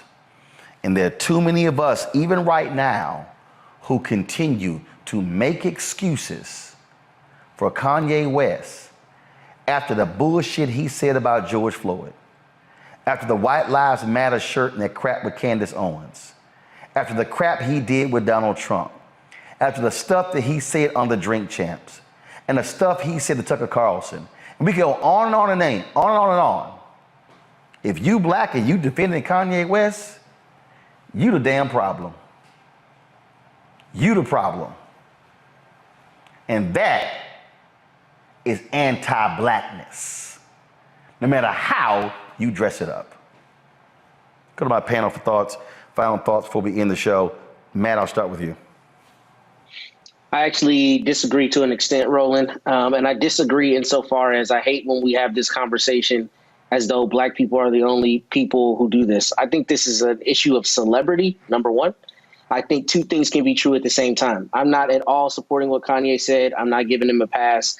I think the brother has done way too many things in the public space that have been problematic. However, this is more a symptom of anti-blackness being something that is considerably more pervasive and more the original sin of America than anti-Semitism. And there have definitely been a lot of instances of anti-Semitism. I don't mean to trivialize it in any way, but we see instances of anti-blackness all the time on a grand scale that have nothing to do with Kanye. So yes, we have a responsibility to hold him accountable, but I don't like it as though we're the only ones that allow celebrities to run amok. I think it's a false equivalency, and I think we need to have a more nuanced conversation. We need to hold Kanye accountable. I think we need to, we can have intellectual conversations about the use of the N-word, but to put the onus solely on black people and say that we are, consistently failing our duty, I don't think that's true. Here's the whole deal. If something is defined as anti-blackness, then who other than black folks are supposed to lead the charge? I don't disagree that we should be involved in leading the charge, but I don't like the notion that we consistently never do that, because there are people who've been calling Kanye out and other black artists for years. No. There's a difference between a few individuals calling someone out and then mass mobilization. What I'm talking about is when you have mass mobilization saying enough is enough. What I'm arguing is that too many of us are making excuses. The reason R. Kelly continued to do what he did is because a whole bunch of us turned a blind eye because we loved his music. I mean, the record is sitting in front of us, and that's one. I mean, literally, black DJs, was still rolling with them. What I'm arguing is no one is going to protect us first other than us. I just think too often we give our folks a pass because we like their music or they cool or this ain't really no big deal. And frankly, it's wrong to go, well, why he getting canceled because anti-Semitic when he was making anti-black? But what did we do to mobilize against his anti-blackness? That's my point. I get it. And I think two things can be true at the same time. I mean, Mel Gibson's still making movies, right? Mel Gibson's still making movies, and he's said anti-Semitic things and had a number of things that have been problematic. And we're not, as a matter of course, saying that white people are dropping the ball for not calling him out. I mean, I just think it's a little bit of a false equivalency. And we should.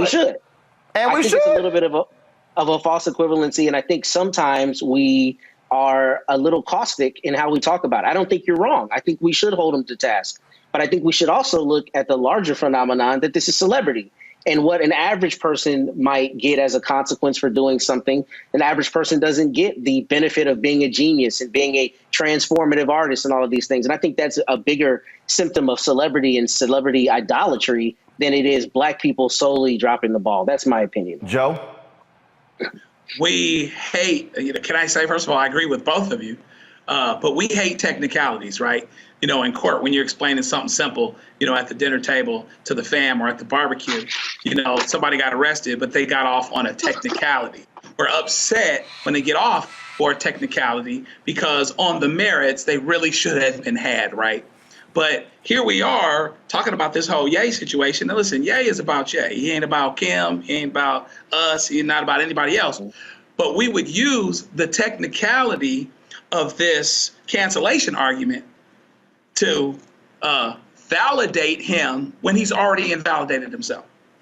And that's kind of the issue that I see is that, Ye undid himself as it pertains to us a long time ago, and to the point that was made, a lot of people have been speaking out against him. A lot of people have been speaking out against Kanye. But I would also say against R. Kelly. But what I would add is that I'm with your point, Roland, particularly as we talk about when we go back what we've gone through as a people, the fact that we were written in the Constitution as 3/5 of a person, and the Constitution wasn't really written for us, and we're trying to make a square peg fit in a round hole anyway. Okay, that means we have further to come. And so to speak with one voice on this is why it's that much more important. We shouldn't have to the point that's made. There should be room for nuance, et cetera, but there's so much going up against us. It makes our discipline in the N-word issue. We're real good at taking lemons and making lemonade. But you got to put sugar in lemonade to make it sweet. And sugar can damage your teeth. It can damage other things. And in this situation, when we use it to sweeten the fact of the matter that this brother has invalidated himself a long time ago, if you want to have that discussion about what the Jewish brothers and sisters do versus what we do and cancellation here or there, this is not the way and the time to do it, because you're standing on a shaky foundation with Ye. And that's the problem I have. Robert? Well, I think this kind of folds into the conversation we've been having on a macro level about reparations in the African-American community. I'm going to square the circle, just give me a second. Because what we see with our Jewish brothers and sisters, starting with the Zionist movement in the late 19th century, was a international unanimous consensus that they should have their own homeland. They should have repairs done for the damage done to them by the European empires, just culminated in 1947 with the founding of the State of Israel. And because of this international unanimity that they were able to achieve, we see this rolling down until today, where they made it very clear that it was almost like Section 5 of the NATO Charter. An attack against one of us is an attack against all of us. And that's what was called out by Rahm Emanuel's brother, when he said we want everyone to divest in Kanye West after he made the statements. And I've never seen a rapper's bank account be seized. Literally, Chase Bank said, come get your money, we don't want it. His agency being dropping him as an artist. His shoe line being taken away. Do you know why? Because they make sure that whatever levers of power they have, they will ensure that an attack against one is an attack against all. The reason I say this plays into the reparations argument is because often in the African-American community, we spend more time separate, fighting against each other, letting people talk about us in any kind of way, letting people treat us in any kind of way, not controlling industry, not controlling our sectors of power, letting other people influence those things. And that's why it's very difficult to make the same progress that we see in other communities. But we should have canceled people like Kanye and other folks long ago. And if you look at the music that is out there that we object to, let's remember that the one thing to come out of this is the fact that they could stop all this music about drugs and killing and abuse in black communities and everything else tomorrow if they want to. They could do the same treatment they did to Kanye to any rapper that talks about killing black people, but they won't, because we don't make them do so, because we do not have that unanimous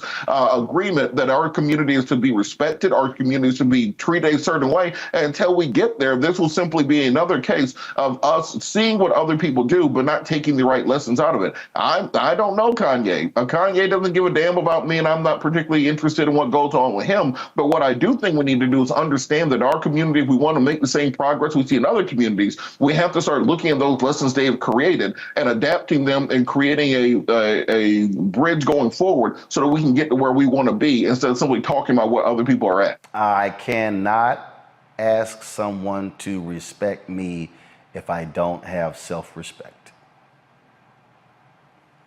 Simply cannot happen.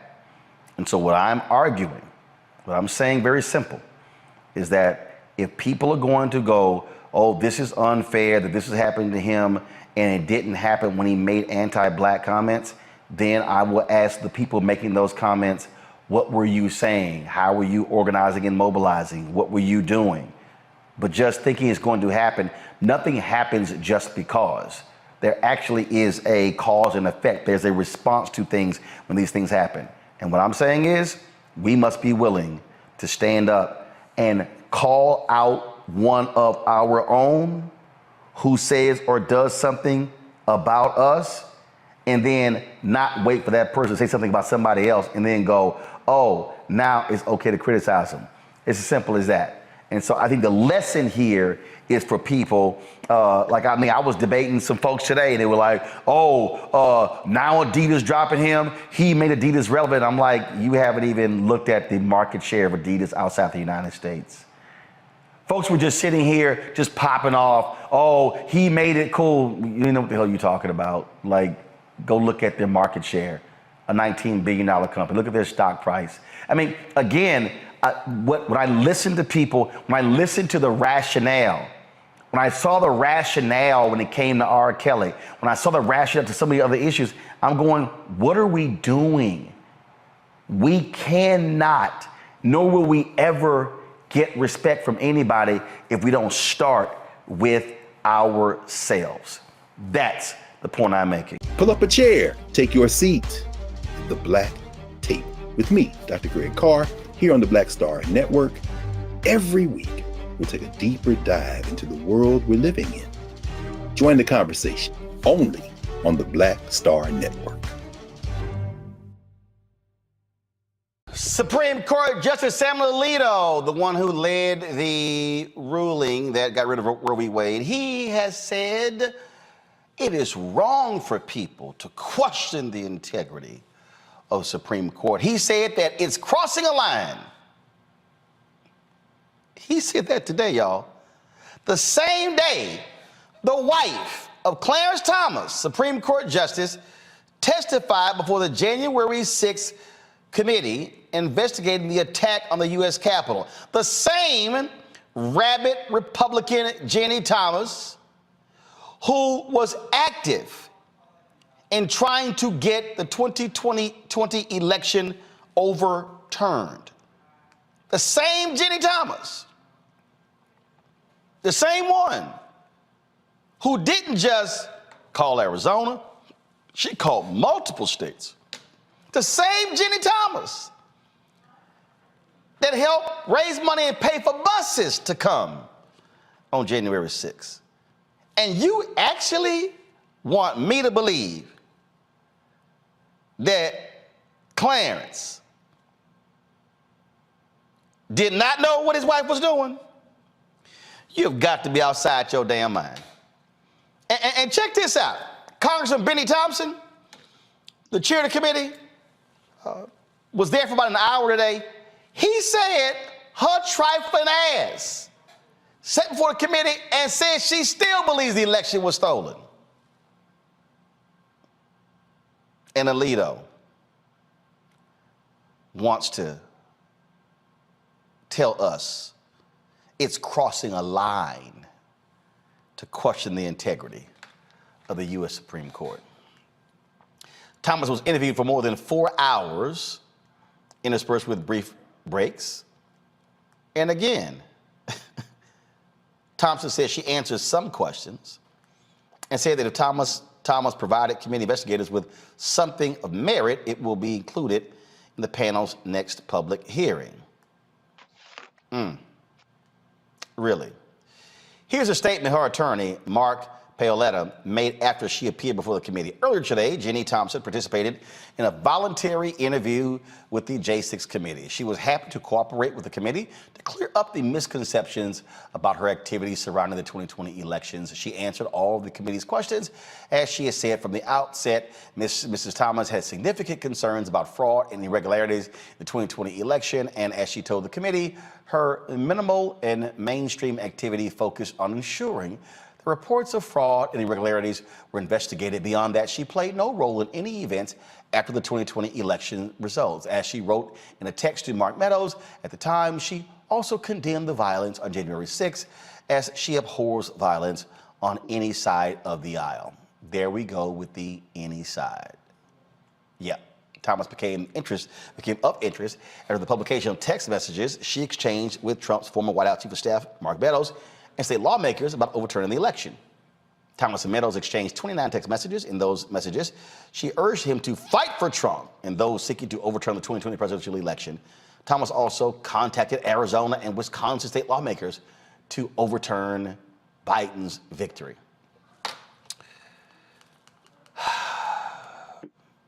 These insurrectionists are exactly who we thought they were. And I keep telling y'all, they're not done.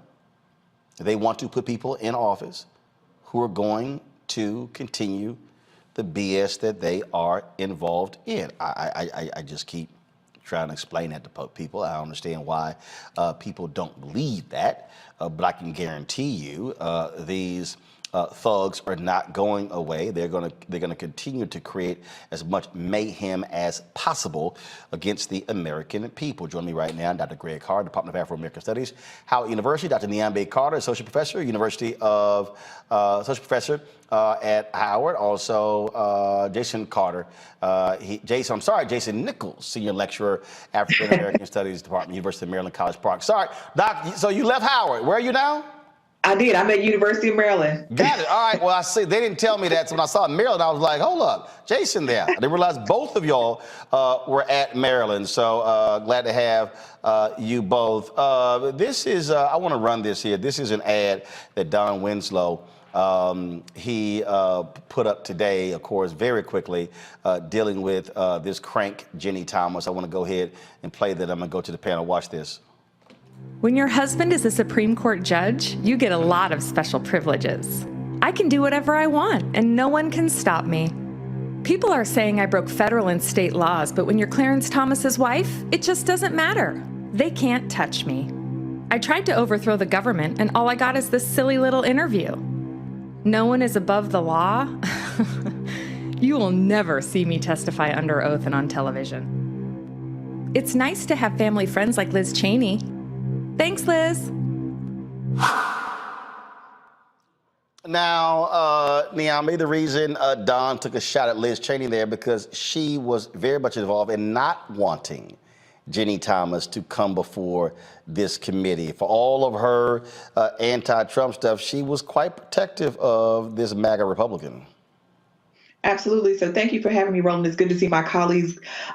Look, Ginni Thomas is in a rare position. She has supporters and protectors on all sides, not limited to her husband, also the very powerful Liz Cheney. And that's why we need to be careful about giving these Republicans, slaps on the back for doing the bare minimum, which is their job. I mean, at the end of the day, Liz Cheney is a conservative Republican. And while she might have thought January 6th went too far, she's not above covering and caping for someone like Ginni Thomas, which many have done for quite some time. I mean, she has been quite clear about her beliefs and has even put her money in the same place, yet she has really escaped scrutiny for many months. And it's pretty much been the case that she was given a red carpet to show up. And I'm sure there's nothing that's going to really come of this where Ginni Thomas is concerned. I mean, she's just going to sit there and pretend that she was just, a concerned citizen and not an actual provocateur. And that's exactly what she is.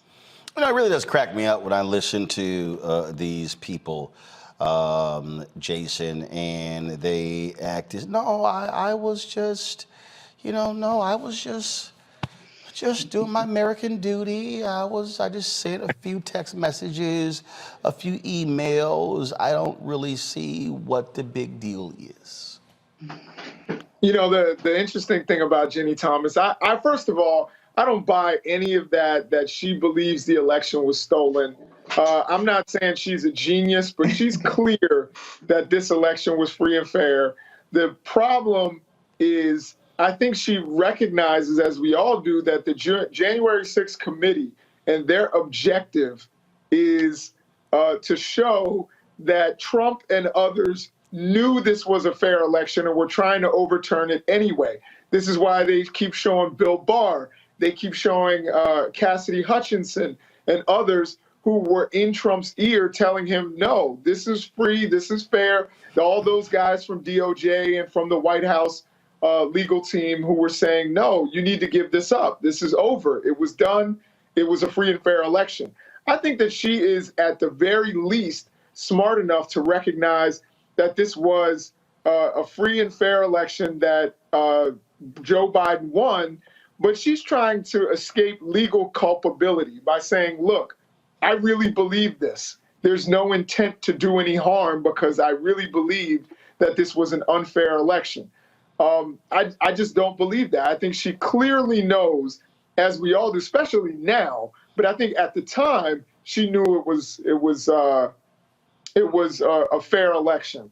And, you have her she's insulated by all of these people within the power structure. And she gets to walk down the halls and smile the way we saw in that video. Indeed. You know, look, folks have been really going after them. Here's another video, Greg, I want to play for you. Ginni Thomas, the spouse of a sitting Supreme Court justice, tried to overturn the 2020 election where armed white supremacists under the direction of Trump invaded the Capitol and tried to hang the vice president, has agreed to testify. Putting you under citizen's arrest! The January 6th committee has been slow to call her out, I guess in deference to the Supreme Court, the same court that gives her husband Clarence and his hairy Coke can dominion over women's bodies. Ginni Thomas texted Meadows in January of 2021, urging him to undermine Biden's win and keep Trump in power. In Arizona and Wisconsin, she pushed the legislatures to throw out votes and declare Trump president. Trump won! She then attended the January 6th insurrection. She's on the record declaring America to be in danger due to a deep state run by transsexual fascists. What the fuck is wrong with you? Did I mention she's married to a Supreme Court justice, the only dissenting vote to investigate Trump's role in the insurrection? How the fuck is this okay? Ginni Thomas is like a drunk driver, and Clarence Thomas is like a car. And the American people, we're standing in the crosswalk. Goddamn right. I have a cocaine addiction. Ginni Thomas, the Figured you'd get a kick out of that one, Greg. That was hilarious, and it is good to see my colleagues. And Dr. C, you know, once you do years at HBCU and dog years, you earned retirement. So I'm glad you're still in PG. So at any rate, I'm glad to see you still in that wall. But yeah, I mean, you know, they're not fighting for democracy. They're fighting for a theocracy. He's a white Christian nationalist. Yep. Or at least in Clarence Thomas's case, I suppose you could call him kind of a checkerboard Christian nationalist. But clearly they don't give a damn about voting. I mean, and I love that video because, yeah, 8-1, the Supreme Court ordered the release of Mark Meadows', 2,320 text messages. The one dissenter, Clarence Thomas, because 29 of them were with his best friend. And I use that word best friend because one of those 29 texts that Ginni Thomas sent to the White House to Mark Meadows said, after Meadows characterized this as a battle between good and evil, there's the language, she replies, yeah, I'm glad to hear that. Between that and the conversation with my best friend, I'm encouraged. Best friend, her husband. Clarence Thomas asked me to be off the Supreme Court if there were a rule of law in this country, but there isn't. John Roberts killed the rule of law with Citizens United in 2010. And he's been looking ever since like, we need to respect the court. Dude, you destroyed the court when you decided that corporations have unlimited speech and they began to really pump to put this theocracy in place. So Sam Alito, you mentioned Alito earlier, I would encourage folk to look at the New Yorker. Margaret Talbert wrote an excellent article on his plans for theocracy at the end of August in the New Yorker. Remember, Alito is the one that tried on the 28th of October to slow down allowing absentee ballots in Pennsylvania. And then on November the 6th, ordered any ballot that came into Pennsylvania after Election Day to be sequestered in case they could be thrown out. He did everything he could to stop the election of Joe Biden. But, you know, I only have so much sympathy for Joe Biden because Joe Biden threw Alita Hill under the bus. I'm old enough to remember 1991. But at any rate, I'm saying these people are fighting for a theocracy. They are fighting and they don't give a damn. And so it'll be interesting to see as these Proud Boy insurrectionists, or is it the Oath Keepers? I guess Oath Keepers are on trial using Reconstruction era legislation. That's the same statute that Benny Thompson filed that federal lawsuit, Civil Rights Act of 1866, to say you all tried to overthrow the government. That's still good law in the books if there's a rule of law in this country, but that's really what's on trial, isn't it? The rule of law in this country. Indeed, this is an ad that the Lincoln Project put together with regards to Ginni Thomas. Justice Clarence Thomas is compromised. On January 19th, 2022, Thomas was the only Supreme Court justice willing to help Trump and his allies hide from justice over the January 6th insurrection. Thomas did not hide that he was willing to grant Trump's request for secrecy, but it wasn't just to protect Trump and his conspirators. It was to protect his wife, Ginni Thomas. A radical right-wing activist, Ginni Thomas has openly applauded rebellion in the past. I think people are rebelling and there's a big tidal wave coming. I think the Democrats are pretty worried about what's coming. And the lead up to January 6th was no different. Ginni Thomas used her direct line to Trump's White House to push for the overturning of a free and fair election, even attending the rally that would ultimately end in an attack on the U.S. Capitol. None of this would be known if Justice Thomas had gotten his way. The January 6th Commission can't do their job if one of the most powerful men in the country is using his seat to protect his best friend. Clarence Thomas must recuse himself because he took an oath to protect the Constitution, not his wife. And Niambe, that right there is all we need to know. And the fact that the Supreme Court to this day has not created a code of ethics. This man is literally ruling on cases involving things his wife was involved in. The conflict of interest is extremely clear. It is a neon sign, LED light, damn near a sun ray coming down. That's what we're seeing. Well, absolutely. And I think the thing about the Supreme Court is when we look to the Constitution, I mean, it's really designed with very little structure, right? You don't even have to be an attorney to be on the Supreme Court. I mean, and these are lifetime appointments. And that's why they're also dangerous, because we're stuck with these people for quite some time.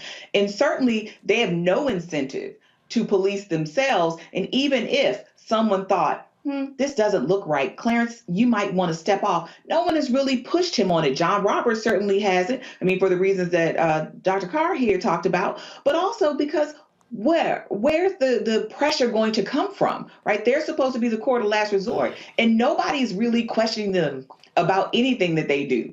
And no one's ever, or not moved with this court in particular, to push them off. I mean, we knew that Clarence Thomas was compromised even before this moment. Remember, Ginni Thomas was the same woman calling Anita Hill at her work phone 20 years past his hearings, telling her that she needed to apologize to her husband. So this woman has a history of harassment under her belt even before January 6th. And I'm just wondering, how far is this going to go? I mean, clearly the Supreme Court doesn't care about its own credibility, but certainly I think we have to think about as a nation what it is we want to do. Now, it's going to take a while because Congress doesn't also want to touch this branch, but there is nothing that doesn't, or that prevents, Congress from modifying the Constitution and modifying their duties as the court of last resort. Now, of course, that's pretty extreme and it's likely not to happen, but it is not as if we have nothing that we can do to make this branch be more accountable. We just haven't done it. And now, looking at them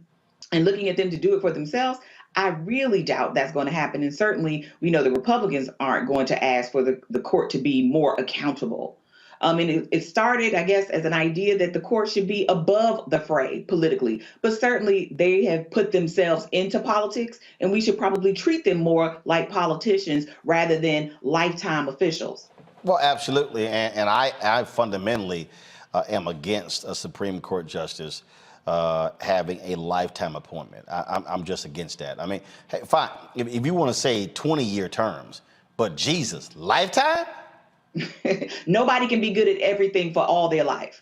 Like, are you serious? Again, Jason, and Biden doesn't want to go hard. It's not like, whatever that BS commission he had, whatever the recommendations, whatever. Yeah, no, it's disappointing because Republicans are always willing to play hardball to the point where they were willing to literally storm the Capitol. Now, I don't think we should go to that extreme, but one of the things, there are many things on the table, of course, pushing Puerto Rico to become a state, potentially, if they don't want to be independent, which I'm probably more leaning towards independence. But if they want to be a state, bring Puerto Rico in and the District of Columbia. Maybe even, and these are some radical ideas, but breaking up California so that you get more senators in the Senate. Of course, court expansion in terms of the Supreme Court. You can expand the court. The court has had fewer members than 9 and more members than 9 several times throughout our history. And these were ideas that were being discussed with Joe Biden, and Joe Biden would kind of flirt with them. But once he got into his office, he didn't want to touch them. And my thing is, Joe, you're already unpopular. Like, go for it. Go balls to the wall. Like, go out and start taking some bold action to secure the future of the nation. And it doesn't seem like he's willing to consider any of that. This is what we know, and I said this on ABC to Chris Christie's face, and I keep telling people this, Greg. The Republicans do not care about norms. They're not worried about, what will people think? They are about power, cementing control. And I just keep saying to all these people out here who are talking about just sitting here behind on the sidelines, understand they are coming after you. You can sit here and, I don't like this dim or this person. I'm telling you, what these folk have in store, if y'all thought the last Supreme Court term was crazy, revoke Roe v. Wade, wait until June 2023. Oh, y'all want to have a conversation? Watch what they do this term. These people, they have been planning this since Brown versus Board of Education, since the 1964 Civil Rights Act, 65 Voting Rights Act, 68 Fair Housing Act. They have been playing, and so I can't understand any progressive or liberal, oh my God, I can't believe this happened. Well, they've been telling you what they were gonna do. That's right. They simply did it. And these folk didn't believe them, Greg. No, I mean, they've been telling us what they're going to do since they drug us over here into this criminal enterprise. That's why I never use the word our or we when I talk about the United States of America. This system was set up with the original constitutional framework and federalism to do exactly what it is doing now. Now, sure, Washington and Madison and the rest of them, well, in addition to not ever being able to imagine that Lizzo was going to play his flute, James Madison never would have imagined, and that a black woman would give her permission to do it. Shout out to this Librarian of Congress. I just love that. But at any rate, James Madison never imagined that this criminal enterprise would take up from the Pacific to the Atlantic. But he set up a system so that even as it did, white minority rule is literally poured into the structure. So I think, Dr. Nichols, I think that is a fascinating possibility. And I think that it is an increasingly possible possibility as the demographics shift and as this thing fractures, because these white nationalists are going to overburden this federal structure. They've tried to break it several times. They tried to break it in the 1840s and 50s. I mean, y'all go read Dr. Carter's book, American Wild Black. She'll walk you through that whole thing. You walk them through it, Doc. I mean, Martin Delaney, I'm like, let's just get the hell out of here. Even as they come back and fight in the Civil War, but they tried to break it in the 1850s and 60s. They tried to break it again in the 1960s and 70s. They are not going to be satisfied until they break it, because what they don't seem to understand is that many people in this country and more people in this country are not going to concede to white nationalism in the name of, quote unquote, the soul of America. There is no we, there is no soul. And I for one encourage them to keep it up. Because Sam Alito don't carry no weight in North Philly. He don't carry none in Southeast D.C. And he better have an armed guard out there at Supreme Court, because I'm not saying anything violent will happen to him, but there is no respect for the rule of law when there is not a basic humanity at the center of that concept. And all of world history teaches us that. All right, folks, back to our Roland Mark Unfiltered video in just